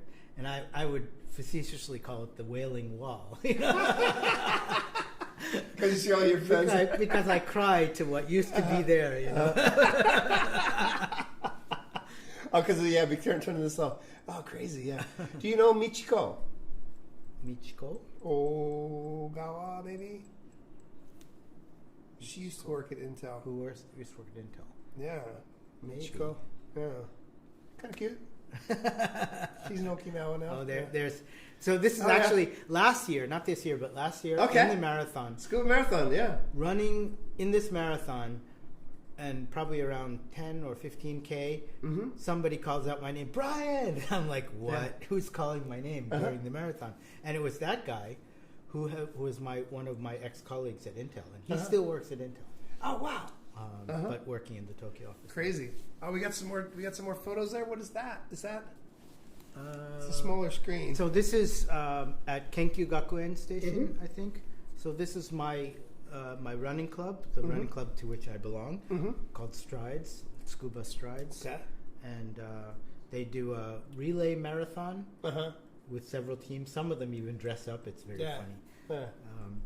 And we get teams of about 6 people and do a full marathon in 1.1 kilometer round, you know. Oh, interesting. Just handing off the baton. Really? Okay. A strip of cloth. Oh, so you're not everybody running. Yeah, so there we are. Cool. So this is fun. We got the time lag on this, yeah. There was another team, who I don't know who they were, but another team who had all dressed up as cops and robbers. It was hilarious. Oh, really? To see the robbers running after the cops and the cops running after the robbers. They were on the same team. But. Do you know Joseph Tame? Tame Gone Wild? No. He runs the Tokyo Marathon every year, and he does all these different things. Really? For Up in Tohoku, he did a bunch of stuff, and he would run like words. You know, it's like something like gambaro or something like that. But he would dress up like neon and everything, and all these like flashing signs and everything, and wear these weird like propellers on his head and everything. And he'll live stream when he runs. So he live streams the Tokyo Marathon runs and stuff. Yeah. Oh, I love people who do that. Yeah, he's cool. Yeah, Tame Gone Wild. Tame Gone Wild. You have to be fairly confident in your running ability to dress up and have things like that. I don't have that kind of confidence. So just getting a little bit more into just the whole experience, because it's. I mean, it's because we all, anyone who's stayed here for this long has similar feelings and experiences of Japan, and they have their own personal relationship with Japan. And the longer you hear, I felt like after 10 years, I was kind of like, I'm here. It took 10 years. You found your niche. I don't know if it was just like a feeling in my bones or something. It was like, I'm here. Well, I also feel it whenever I go back to the U.S. to visit. Because I feel like, I really don't belong here anymore, you know. In the States? Yeah. Oh, really? My thoughts, my values, my interests have drifted so far away from American culture, and it was never that close. It's much, much further now. Yeah. So, you know, like, I don't care about American football or... Really? I never cared about American football. I mean, but, you know, you go into New Jersey and you hang out, or California, you hang out with friends or friends of friends. Yeah. And the things that they want to talk about and do is like, no, not interested. Interesting. And we see the world differently, having been shaped by Japanese culture and values. Yeah. and that's fine. Interesting, because I go back to the States. Yeah. I'll be completely honest with you. Regardless of, I've got my friends, right? And my friends are friends from semester at sea, from my like world friends, and I have not been. I haven't seen any of my friends from Tenafly School. None. One of them's in jail, I think. Just to get occasional chats here and there, but I have not. So maybe in terms of that, I mean, you go certain places, but the deepest connections of my friends are people who are more international and I travel around the world together with or something, or just have different relationships with, or people I met later, But I go back to the States. I mean, there was a time when I would go back and my shits were harder. It was just like something about being there for me. It's like this. There's that little thing of not feeling completely there. Yeah. That goes away. Like when I'm in the States. Even though I haven't been there, I haven't lived there for 35 plus years, 40 years maybe, right? But when I'm there, I feel weirdly comfortable. I don't feel like I need to justify myself for anything, right? Yeah. I'm walking here, I'm from Jersey, It always feels like my country, right? It always feels like I don't think I could ever give up my American citizenship. Not that I don't feel comfortable here. I feel totally comfortable here. But there is something, this underlying thing. I mean, in terms of, I understand your thing about the things you talk about and everything. Yeah. And the things that you value are very different and everything. Yeah. But just me being there, I feel different. Yeah. Like you belong there, or you came from there. Yeah. It's like my home, right? Yeah. I still feel that, but but for you, you're more sort of connected to Japan and your thinking and your. So, do you feel like you're more Japanese than you are American, or are you? Yeah, I mean, it's a weird thing, right? I mean, like, can you define these? How do you delineate these things, right? Yeah. No, I do. I don't feel 100%, Japanese, or that I want to be even. But I know that deep inside me, I am very Japanese in the way I think and feel and react. Maybe. Do you have some examples? How do you feel like you're? Because to people, some people tell me, a lot of people.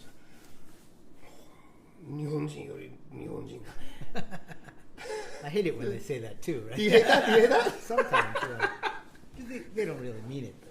I don't know what they're saying. By saying that, they're actually you are more Japanese than Japanese people are. Yeah, I mean that's. And in some senses, maybe we are.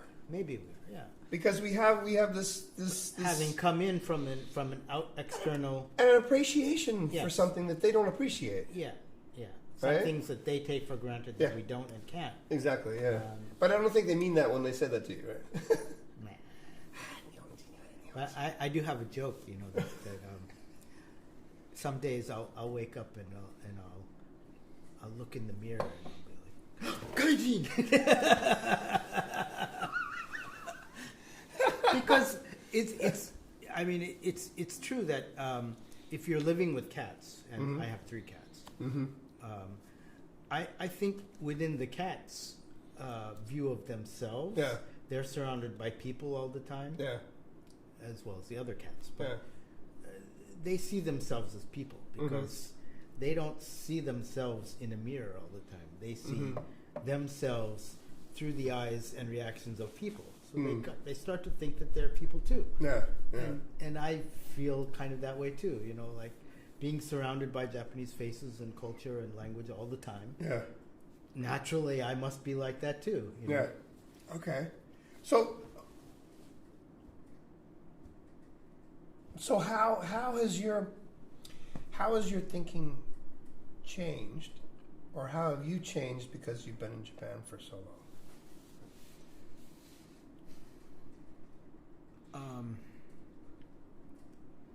I think I didn't have, on one level, I didn't have a really strong sense of self before I came to Japan, and the first of all, as a newcomer, as an American in Japan, people had certain expectations on us. Yeah.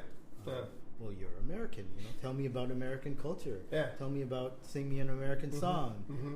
And I don't know. I never thought about it, you know. Mm-hmm. And suddenly you're being asked to be a delegate, to be a representative of your country or your culture or whatever. And things that you hadn't thought through, you have to think through. Mm-hmm. And then by thinking through it, you develop a different sense of yourself, essentially. And I think I went through that as well. Interesting. Yeah. Wow. There's a really funny story. When I first came to Japan. Okay, I'm sorry, but before you, don't forget that. But my sense of Japan is that they try to ignore the sense of self, and you coming to Japan finding your sense of self is very intriguing for me. But say what you're going to say, and then we can go to the next thing. I didn't want to forget. Okay. Well, it does connect to being a foreigner, being a non-Japanese. That people have certain expectations or preconceptions, senyukan, about you. And so when I first had a meeting with my Rotary sponsors, they took me out to dinner and karaoke, right? And they're like, "Oh, Brian, you know, here's the mic. Sing a song." First of all, I'd never sang, never interested in singing, too shy to sing. But they're like throwing the mic at me, and then they're like, well, "I don't know what to sing, you know. Well, how about the Beatles?" Well, I don't know, you know. I listened to Beatles, but I never sang Beatles. Like, well, how about this? And they threw me Frank Sinatra "My Way." Somebody programmed it, and I'm like, "All right, well, I probably sing that." So I picked starting to sing, and the subtitles are all in Japanese.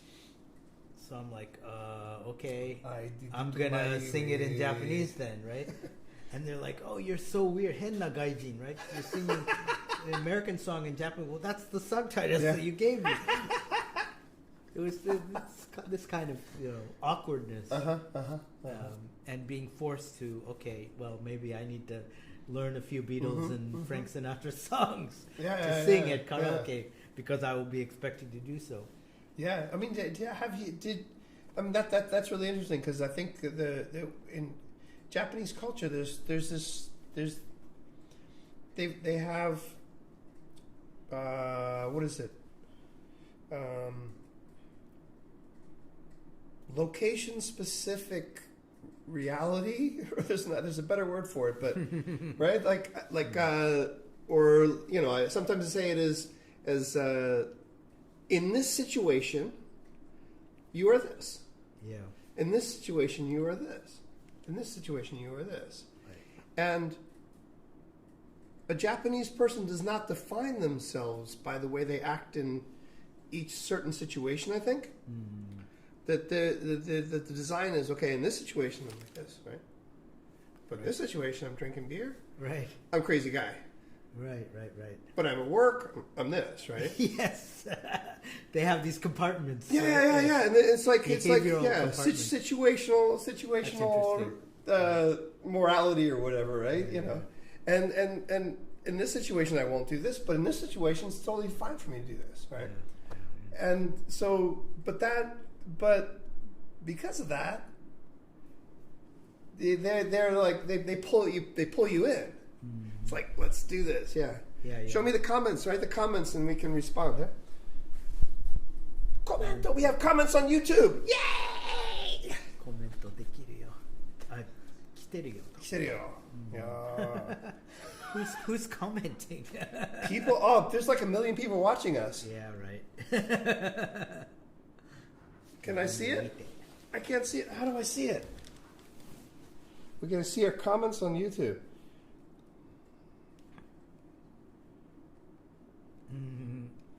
I don't know how to see it. I'm not seeing it on the screen here. Do we need a special thing? So what was the only your PC. On your PC. Oh, there we go. Okay.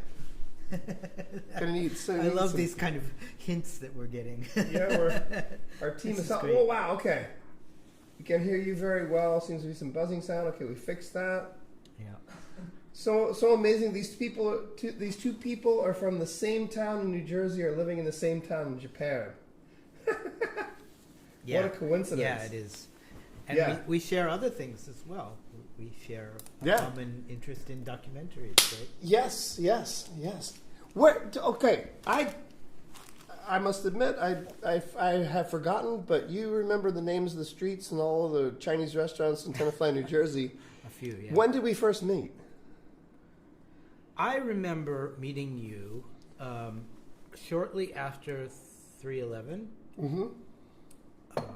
And maybe Team Tsukuba. Maybe having heard your name before that, but not having met you.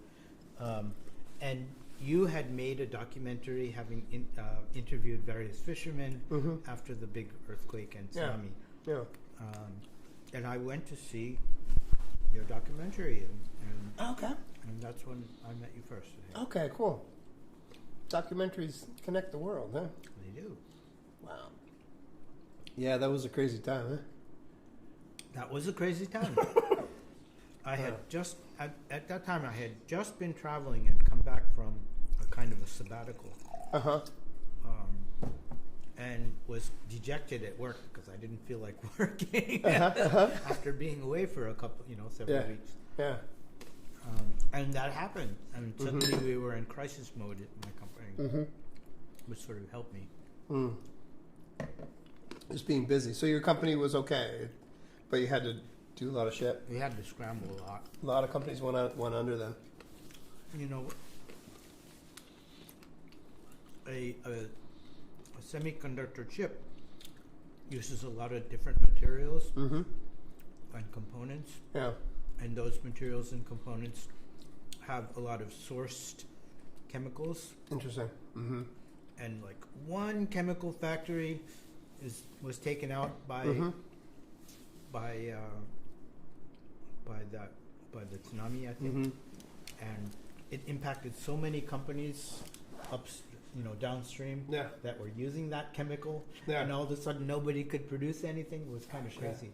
Wow. There was a lot of lessons learned from for sure in manufacturing. Everybody in Japan, kind of follows this Toyota production system, which in English is called lean these days. And one of the aspects of that is just in time. Yeah. So the main focus of Toyota production system is getting rid of waste, right? Yeah. You don't want wasted materials. You don't wasted time. You don't want waiting time. You don't want lead time. You want everything to be, in sync. Yeah. Producing good product all the time without waste. Yeah. The problem with that is when a if disaster happens, you got nothing left. there's no inventory, right? There's nothing. There's no spare. Yeah. So it's a little too lean, essentially. You need to have a little fat on your body in case of a famine or whatever. And so people have adjusted that. Crazy. Wow. Yeah, that was intense. Yeah. How about for you? Changed my life. It was my roof fell on my car. Whoa! Broke the window and the put some holes in my canvas, top of my convertible and everything. Was it the whole roof or just some tiles? Partly, yeah. Some tiles, yeah. But they fell. Like the hood was all dented up and the windshield was broken and everything. Wow. I watched it. Like, the car was like bouncing up and down. Oh wow! And you could see the electrical wires. You could the earth was gone. and the like wires are going up and down and shit. And you could hear it before it started. It's like they call it jinari, right? Right. You can hear it coming. It's like right? something. It's here. And like people have been talking about it for many years. Like since I was here in the '90s, right? The big one's coming. Yeah. And I was like, it's here. Wow. I knew. You knew, huh? I knew. Yeah. That was an intense time, but I hugged so many old Japanese men and cried so much with Japanese people and women too. For me, it was the walls that they all had put up went away, and I could actually have close, intimate connection with with Japanese people all around, but a lot of older people too, like men in their 60s and stuff, right?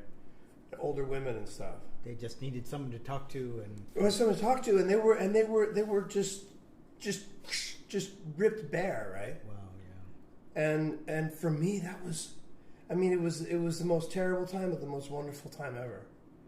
For me, it was just like, I was going up there almost every week, doing volunteering stuff, and started shooting films and everything, and I wanted to go back, because that was the Japan that I wanted to be in. I wanted to be in the Japan where people wanted to hug me. Oh, interesting. People wanted to talk to me. That's so interesting. You know? And you come back to school, it's everything's okay. It's no problem, you know. By the summer, you know, it was only the biggest disaster in the last million years in Japan, and everything is, you know, it's all fine. They're going to change the laws, and it's all good, you know. And it's just like, dude, I don't want to talk to you, right? I had signed up to be a volunteer, and they were like, well, you know, it's risky, and, you know, we don't know exactly what you're going to do, and they couldn't provide me with any work, actually. Oh, really? And then I tried to donate stuff, and they're like, well, the things that we hand out has to be exactly the same thing for everybody. I was like, and that's not true. Me. It's not true. It's not? That's what they told us, and we said, fuck you, and we did it anyway. We just, because they're people that they're like the gatekeepers, right? Right. And you just get around that, and man, I just didn't know. That's really interesting.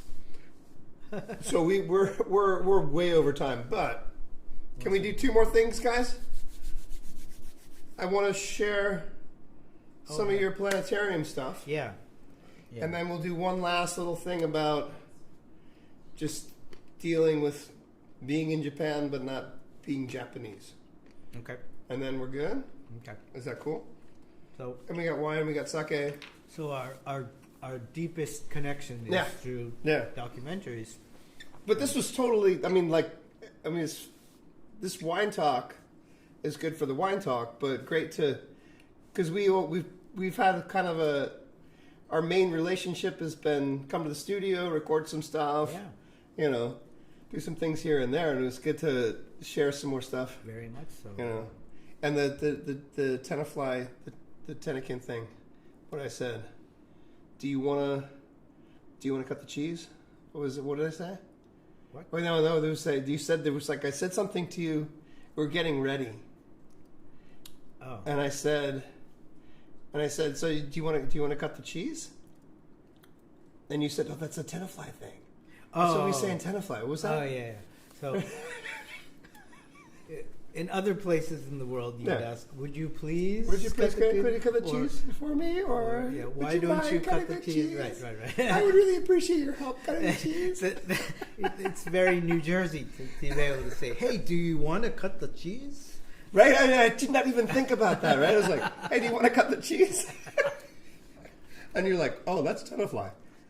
That's so cool." Which is, my wife always jokes to me about that. So. Cool. Okay, so let's get into the planetarium stuff. Yeah. Can we prepare the planetarium video? So we're going to show a preview. We'll talk a little bit about that to give you some time. Yeah. A preview. So Tsukuba Expo Center, which is on the land or the remaining artifact of the 1985 World's Fair. That was there too. Okay. There were 5 sites around Tsukuba, and there was actually a tram of some kind. Yeah. Like in the sky. Yeah. A monorail of some kind. It's crazy. Yeah, crazy. Yeah. I agree. But what remains, aside from Banpaku Kinen Koen, which is just a park, nothing else. But Tsukuba Expo Center has a lot of the paraphernalia and the equipment, and that was also kind of a modern, one of the early Japanese modern planetariums, which had digital, not only stars, but also digital projection system. Oh, really? Okay. It's been around for, I remember, I think I went there in the 90s. Yeah, so it's been continuously there since then. Yeah. And it's been upgraded. And any good planetarium system has a star ball, which is the optical projection system for simulating the size, color, brightness, and movement of stars and also planets. And digital, which is more like, an IMAX theater movie. Yeah. And so you're doing Expo has both. So Expo Center, they actually have this beautiful 26-meter dome, which is one of the biggest in the world. Maybe in the top 10. Really? Yeah. Okay. It's big. Wow. It's on the big side. Let's say. Viva la Tsukuba. Yeah. And a nice optical and digital system. Japan actually has the second largest number of planetariums after the United States in the world. Really? So they're really big here. And they're big not only in having planetariums, but the software, the hardware. Big companies like Konica Minolta and Goto, Kogaku, Goto Optics are producing these. They make some great shit. They're the big manufacturers, really. And so it's a big industry here. And at Tsukuba Expo Center, it's kind of an interesting organization because it's not city-owned. It's privately owned. Oh, really? It's based on this foundation that was created with all of the money that they from Mitsui got from the 1985 World's Fair. No shit. Yeah. Oh, wow. So they're sitting on this huge private fund, which they, I guess, invest in. They're using. That's interesting. Yeah, that's interesting. That allows them to be a little bit more independent in managing themselves. More creative, probably. And maybe, maybe. And so they do this original program. That's a whole other wine talk, right? Yes. Japan and creativity, right? Yes. Oh, and I think Japan is superb in creativity, absolutely superb. But there are for a few people. But there are no. But there are opposing forces within Japanese culture. Yeah. Creativity on the one hand, and kind of hierarchical society on the other hand. And getting everything approved and everything. Yes. Are kind of opposing forces.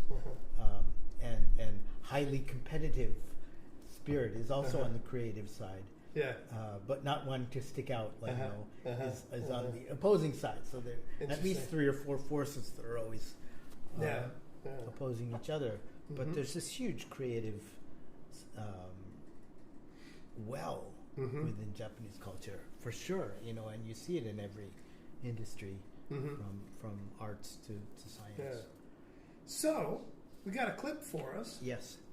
And so this is like the most of the time that we spent together has been you in my studio recording narrations.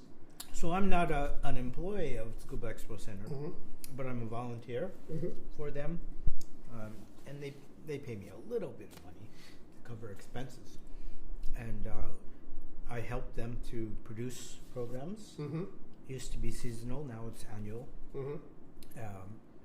And I also made a connection between the Expo Center and the Tsukuba International School. Okay. So that students actually will help with Expo Center projects, and also I bring them in for voices, voice acting. So, cool. So the clip that we're going to show you is one from, I think, 2 years ago. Was that long ago? 1 or 2 years ago? I can't remember exactly. It feels like 1, but maybe it's 2. Maybe it's 2. Yeah, the 2 or 3 kids came in, right? And it was about Hawaii. Yeah. about the voyage of Tahitian navigators who found their way to Hawaii. Following the stars. And at first, Western scientists thought that wouldn't have been possible. Yeah. With the boats and the navigation that they had, but they proved it by recreating the voyage. Oh, really? In the 1970s. And that was a big thing. Also a big thing for Hawaiian cultural renaissance, I think. But so we got this cool preview. So let's see it. Very cool. Okay, so you make sure you got the sound turned on channel 1 there. Okay. Here we go.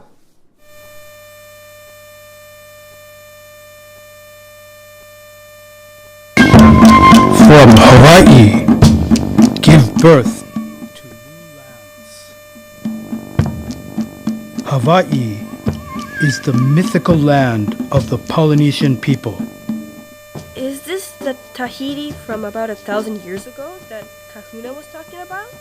Did I jump back in time?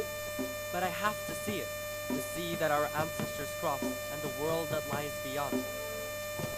Someday, just like my ancestors, I will discover a new island. Don't lose sight of our direction! I don't know the direction anymore. What should we do? We can't go any further. Sora, don't give up. There it is. Don't rush, Sora. Canopus is visible in the south. Let's set our course in the direction of that red star, Hoku'ula. Hoku'ula will surely guide us to a new island. That's why Hokulea is called the Star of Joy. The sunset is beautiful. Hey, what's that? That is a phenomenon called green flash. It is said that those who witness it will be blessed with happiness. Thank you, Kai. Thanks to you, I gained courage. I'll work hard to become an astronaut.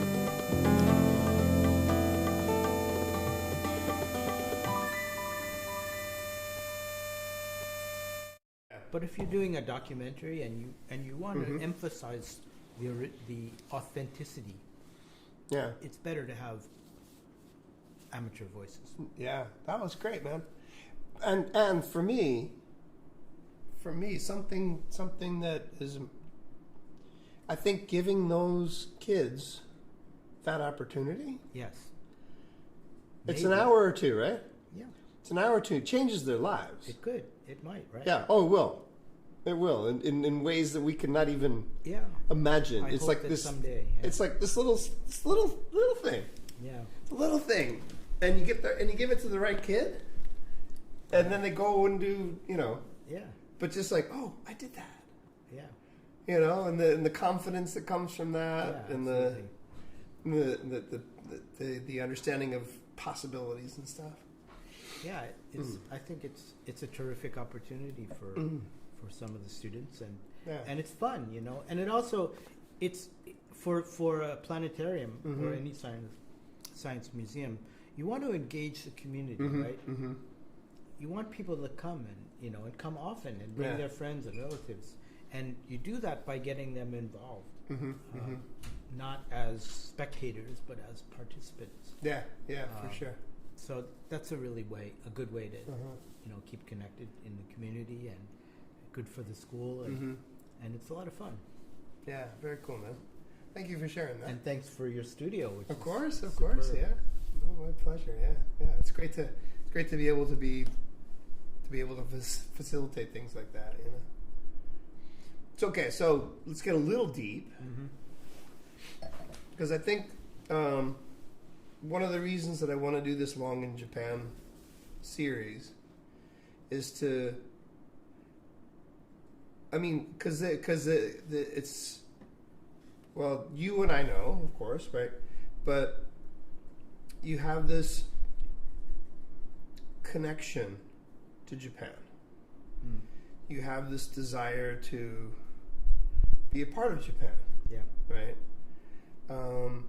And sometimes it's easy and great and wonderful and incredible. Yeah. Sometimes it's really, really fucking hard. Yeah. Right.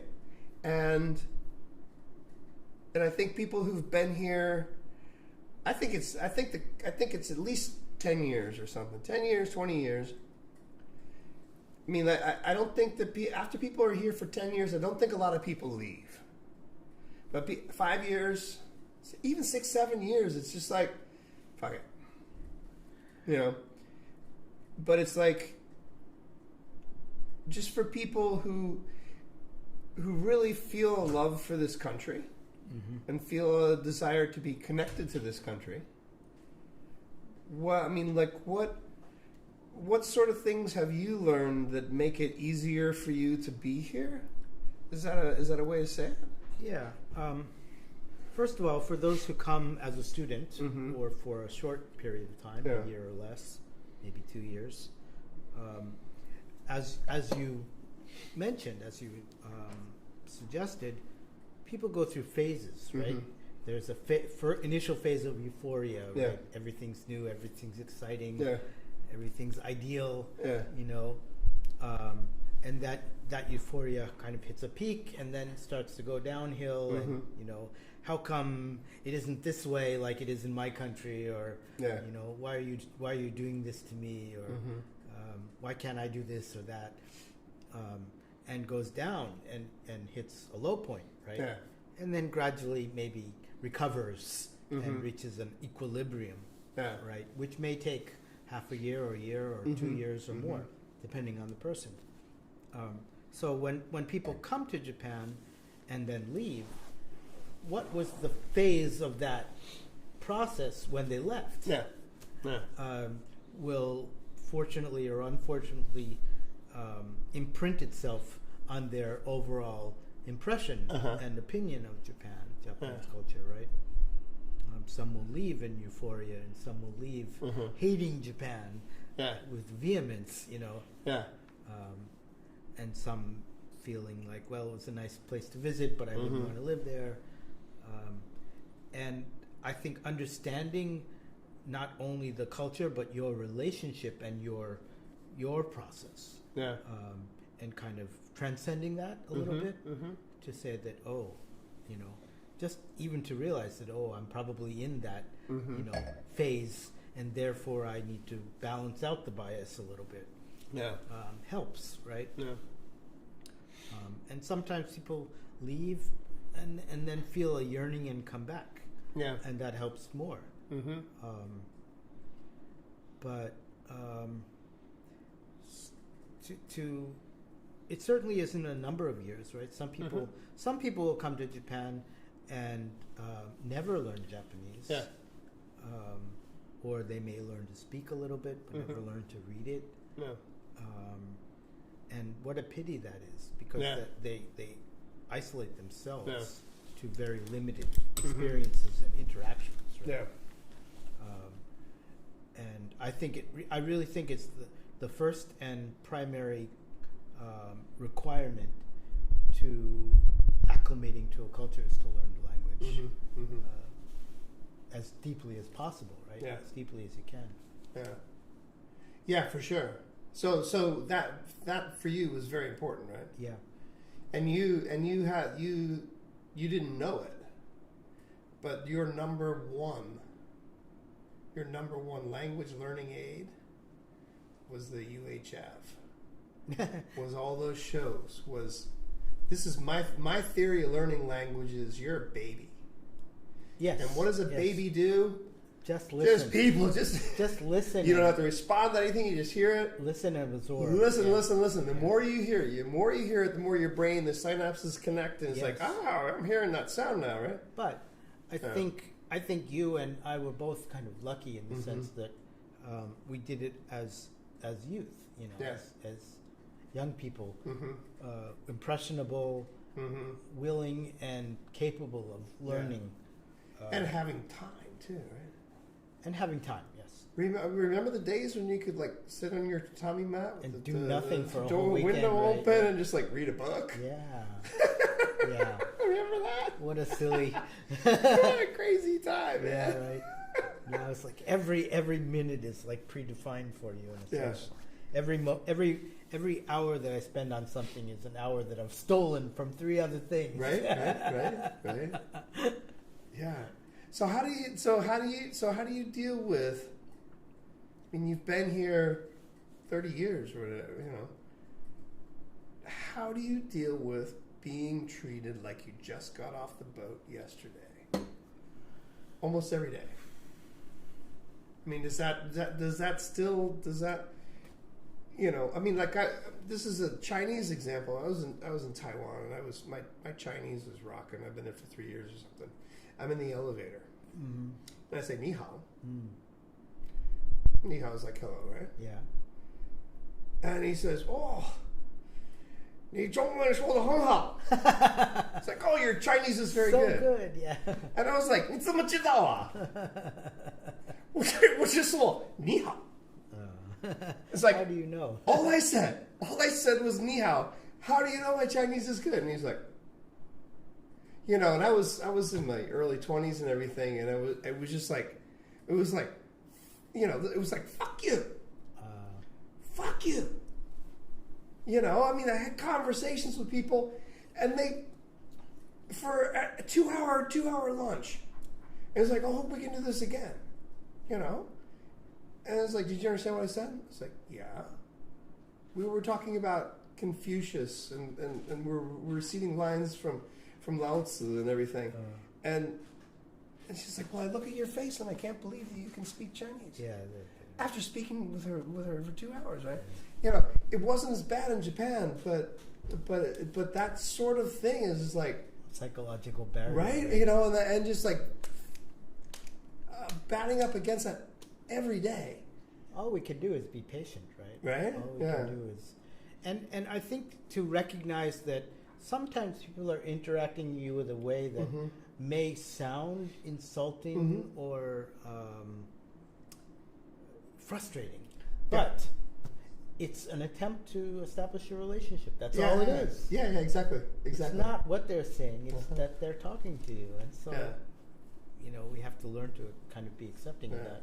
People coming to me when I was a student and insisting on speaking English with me when I was trying to learn Japanese in Japan, you know, used to really upset me. But as we mature, we realize, oh, you know, there's a give and take here, you know. Yeah. It's interesting, right? Yeah. I found that I get it much less. I mean, I found that like I don't know what's changed, but I don't being married with a Japanese and having kids. Maybe it's just because I'm old. And I speak with like my Ibaraki accent, you know. But it's just like I don't even think about it anymore. I don't know if Japan has changed or I have changed but I don't get those unpleasant, oh, you use chopsticks very well. You know, I don't get your chopstick usage is very excellent, you know. I don't get that anymore, right? Maybe I walk like a Japanese person or something. I don't know. Maybe. Well, being in Tsukuba is a part of it, right? Yeah. No, but everywhere I go, I mean, it's like in China, you have to be loud. Yeah. Forward. Yeah. You know. 我要买这个! You know, and if you do that, then they're okay. You know. But if you're like kind of soft and quiet, and it's like, you know, they won't understand a single word you're saying, right?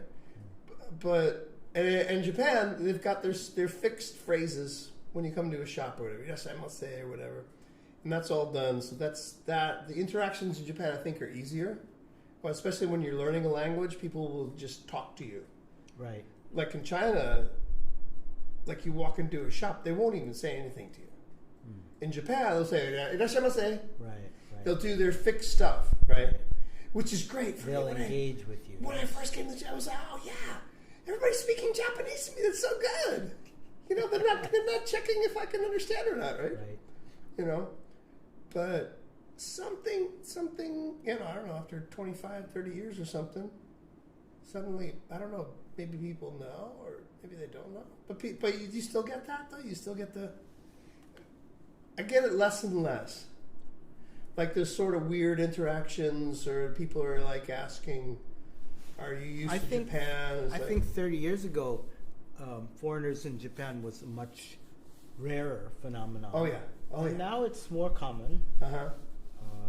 You're seeing more foreigners speaking Japanese on TV and everything. It's become a little bit more accepted, I guess, in everyone's vocabulary. So maybe that's a factor as well. Yeah, but for me, what's interesting is because like people I have my Japanese friends and everything, because I translate for Japanese companies and everything, and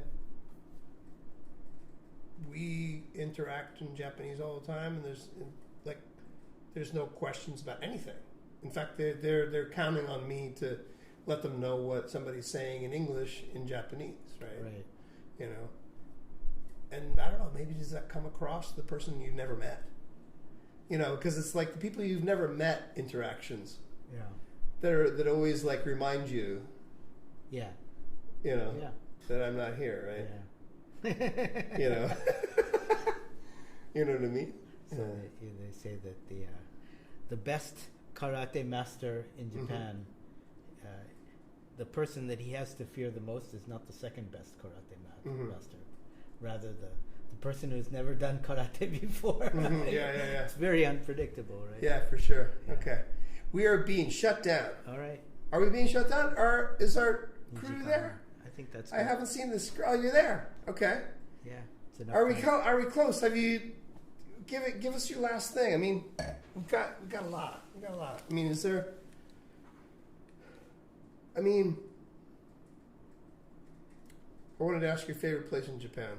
Oh. Favorite place in Japan, and then your final statement will be...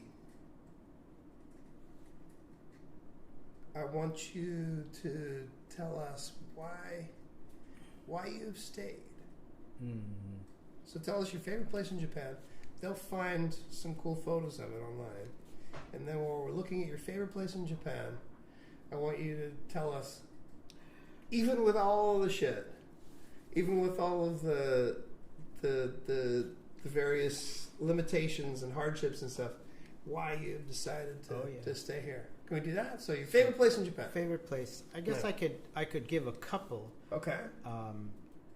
Favorite place to visit in terms of nature and people and everything is probably Ishigaki Island. Ishigaki in Okinawa. Yeah. We're going there in March. Oh yeah, you'll love it. For 5 days. I've been there before. Yeah, it's amazing. Yeah. Have you also been to some of the small surrounding islands? Just Omoteyoshima. Or there's like go to Taketomi. Taketomi. Yeah, we just went there and then got a boat and then we went scuba diving. Yeah. They have like sake flavored kakigori. Oh really? Yeah, it's really not sake, but what's the Okinawa? Ishigaki's cool. Yeah, very cool. Beautiful stars. You can see the Southern Cross. That's in the star belt, right? That's like in the dark zone. Yeah, for us it's below the equator, so we'll never we can never see it. But if you're far down there in the early morning hours, you can see it or most of it, and it's just beautiful. Yeah, and just lovely. That's one. The other I think is Nagano. Yeah. I like Nagano City. I like all of Nagano Prefecture, but if I were to choose a place in Honshu to live, I think Nagano would be. Yeah. It's got nature, it's got culture, it's people, it's got industry. You know, a lot of things going for it. When I first came, we got some photos to show, but they're working on it. They're doing the kensaku. Okay. Yeah. When I first came to Japan, my first plan, I was living in Taiwan. I wanted to take a boat from Taiwan to like the closest island in Japan, and then make my way, buy a motorcycle, and then drive north to Hokkaido. Oh, right. Nice. That was my original plan. Didn't work. I just ended up in Tokyo by plane. Yeah. I didn't have very much money. But that was my original plan. Yeah. That's cool. But Nagano, when I came to Tokyo, was in a guest house, 2,000 yen a night or something like that. and I wanted to find an English school in Nagano, and I interviewed for a job in Ueda. Oh yeah. Yeah, didn't get it. Oh. Ended up in Tsukuba, but it's all good. It's all good. Things work out the way they work okay, out. so we have some Nagano photos or some Ishigaki photos. We might have some. Nothing good. There's at least one Ishigaki photo of. Oh, he's got it. Yeah. A picture of a glass of water on a table looking over the ocean. Okay. Oh, it's in our archives. In the Brian archives. Somewhere in my photos. When I was on sabbatical there. Oh, cool. Yeah, Ishigaki's nice, eh? Have you ever been to Taruma? Where? North of Miyakojima, tiny little island called Taruma. No. Great stars there too. Oh, yeah. That's lovely. Tiny little island. I think we passed it. Oh, we passed it. Go back. That was Okinawa, right? Yeah. Oh. A seesaw with the mask on. Oh, that's Okinawa, eh? Okay. So Shisa, is the Shisa is the lion gate guards, right? They have some really funny ones in Okinawa. Well, the old the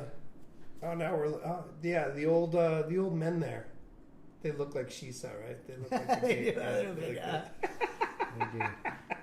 So it's it's also a different culture from mainstream Japanese culture too. So different. The Ryukyu history and culture there. Yeah, that's a whole nother wine talk, huh? But yeah, I mean, like, met the guy in a hamburger shop, tattoos all over the place, right? And he's like, "Yeah, I'm from Osaka, and I couldn't get a job. Came here, nobody cares. Just like, and just for me, and it's like, because whenever I go to Okinawa, I'm like." It's not Okinawa Ben. It's Okinawa Go. Right. Right? It's like Okinawan language. It's like calling French a dialect of German or whatever, or Spanish or whatever. It's like, it's like definitely, It's a different language, right? And definitely. And the fact that they call it that is just like, There's a linguist who once famously said, the difference between a language and a dialect is that a language has an army and a navy. Great. Exactly. It's a political thing, right? Yeah, totally. Yeah, the stronger one gets the language, right? Okay, man, so this is the last thing. We have gone way over time, which is good. Lots to talk about. So we have. Okay, so. You remember the question? Was why do I stay? Why do you stay? Why do I stay? Why do you stay? Roots. I've built roots, I've dug roots, I think pretty deep. Family is a big part of that. Yeah.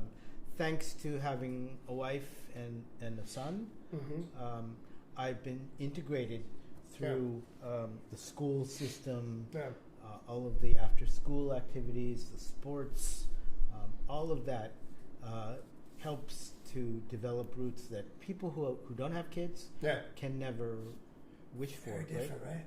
Very different. And so I think people who don't have kids are so silly.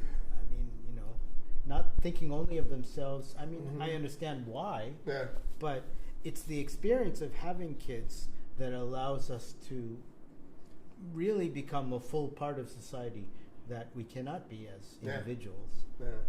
And so that's one part of it, And another part is I mentioned about values. When it comes to the way people think, logic, science. I like reading books. The things that Japanese people like, with some exceptions, are also the things that I like. And the things that I miss, when I visit the U.S., trains or clean toilets, a care for the environment or care for the feelings of other people, it's very much missing in other cultures, I think, and that it's that initial togetherness, danketsuryoku, that still attracts me, even though it's exactly what is repulsive to some Japanese. They just want to get out of Japan because they feel so constrained by it, right? And I understand that too. I sometimes feel that too, but in general, I feel very satisfied and happy to be part of something, to be part of a cohesive culture. You know, in the U.S. they always say that's why we can't have nice things. You know, right? And Japan can have nice things because they have this cooperative culture, which is so successful. You know. Okay, so the pluses outweigh the minuses. Yeah. And the minuses are sort of... Well, food is one. Uh-huh. As a vegetarian, I find it very difficult because Japan doesn't really have any concept of vegetarian or any thought for... Unfortunately, I think there's very little consideration for environmental considerations regarding food. You know, which is new all over the world, but more accepted, you know, in the U.S. and other countries. I think Japan basically, what do they think? You know, you should be able to eat anything that's served to you and enjoy it, and not complain. You know, that's like the ultimate value for them with food, and that's not my value. Because the person that's giving it to you is thinking everything about you because they have omotenashi, and they're considering everything that you are concerned about, so they want to give you everything. In the best case, yes. In the best Unless case. you're a vegetarian. In the best case, yeah. Interesting. Wow. Thank you, sir. Thank you. Thank you for the opportunity. Oh, it was great. It was very cool. Yeah, very, very interesting. I'm looking forward to do more of these to see, because I have my perceptions and my coping systems and everything, and it's cool to hear other people's ways of seeing Japan, right? Which I think are very, very varied and multitudes of ways of seeing, experiencing, enjoying, hating this wild country that we are in, right? It is. Yeah. Okay, can we end with your favorite Japanese word or phrase? Oh. Something that I actually use in my email signature at work. It's a quote from the poet Matsuo Basho. I love him. Yeah. Oku no Hosomichi. Yes. Yeah. And one of the phrases that I encountered that I really, really like in English, it is seek not the ancients, seek what the ancients sought. Okay. Yeah. Can you say it in Japanese too? I forget. It's in English in my signature. That's what I remember. Okay. Seek not the ancients, but seek what the ancients sought. Yeah. Yes. As we're all seeking the same thing, I guess. We should not be fanboys of one philosopher or writer, but rather we should understand the problems they're seeking to solve, and also seek to solve problems like that. You know? That's the way to greatness, not to be the fanboy. Right? Interesting. Okay. Yeah. So we're standing by on the roll. We're doing good. You guys are ready. There was one thing I was going to say that I've completely lost. Uh-oh. No, I haven't. Yeah, so what's next? What's next? Yeah, what's next for you? For me? Well, yeah, you're the next big thing for Japan. Oh, well, yeah. In the planetarium world, sorry, last year was the 100th anniversary of I saw that, yeah. of the invention of the planetarium in Germany, projection planetarium. And next year, there's a society called the International Planetarium Society. Wow. Which consists of members from all over the world, those who are running these planetariums, those who are working in the industry for content creation, for hardware, software, sound, editing, audio, education, outreach, everything. And they have a world taikai, a program, a conference every 2 years, somewhere in the world. Yeah. And next year it will be in Fukuoka. Oh, cool. It's probably the first time in about 30 years that it's been in Japan. So this is really big. It's cool. Be a big event. I'm going to be there. Party, and it should be very exciting. I think now with the weekend, everybody is quite interested in coming to Japan and being in Japan, and people really respect the Japanese industry and are interested to see what Japan has to offer. Oh, cool. Oh, that's great, man. So that's an exciting thing that's coming up next year in the summer. Yeah, it's like Tokyo, like Osaka Expo or something, but for planetariums. Oh, that's great, man. Yeah. Cool. So I'm very excited about that. Sweet. Are you guys ready? So thank you, sir. Thank you. Good to see you and good to know you better. Yeah, that was awesome. We should talk more about Tenafly. Yeah, for sure. I got some BMX stories. Yeah. Me too. I used to ride that main street that goes right to the middle school. Yeah. By the Cafe Manor. Yeah. I would drive every single driveway. All the driveways have these little. Yeah. I would jump in or off. I would jump onto the sidewalk or jump out into the street. Every one, all the way home. I lived on Moeller Street, right? So it was just like about maybe a half mile down, a mile down. Yeah. A lot of fun. Oh, good fun. Good fun. Got beeped up a bit. Yeah. Okay, so from Tenafly, New Jersey to Tsukuba, Japan. Thank you. Cheers. Thank you, sir. Thank you, everybody. Good night. Thank you, Aika and Leon. Thank you. The extended version.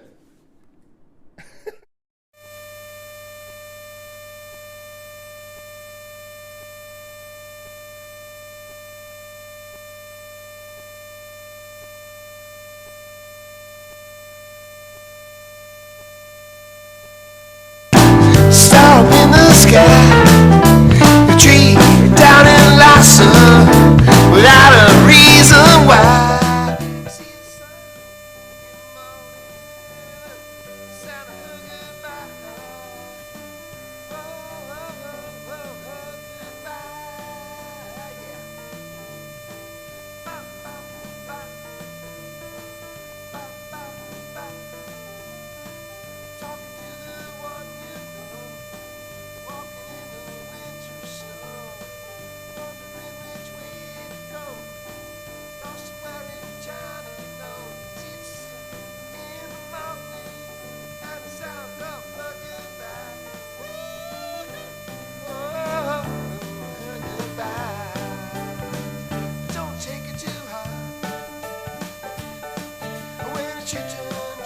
Down, take it too high.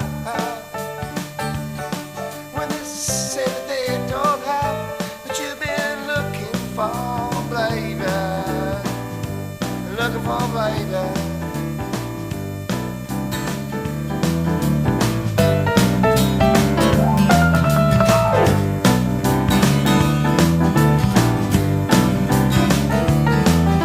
Well, the seasons, they keep changing. Have all gone brown. Give your money to a baker down in Bombay Town. See the sun in the morning and the sound of her goodbye. Whoa, whoa, whoa, whoa, whoa, her goodbye.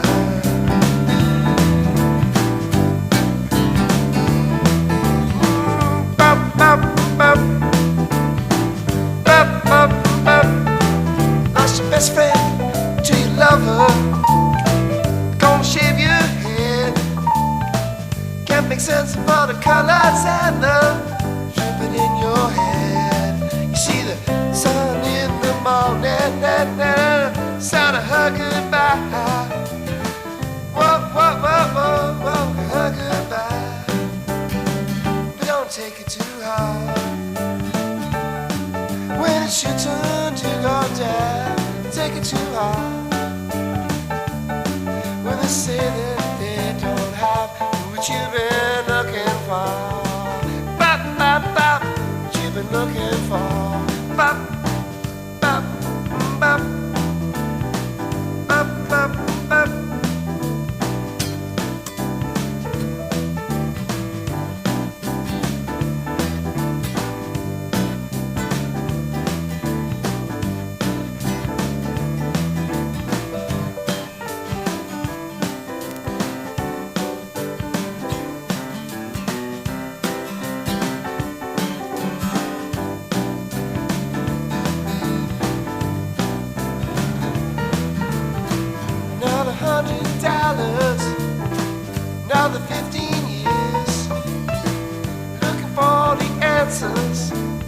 other people's tears.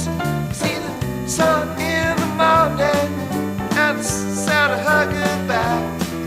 Whoa, whoa, whoa, whoa, whoa, her goodbye.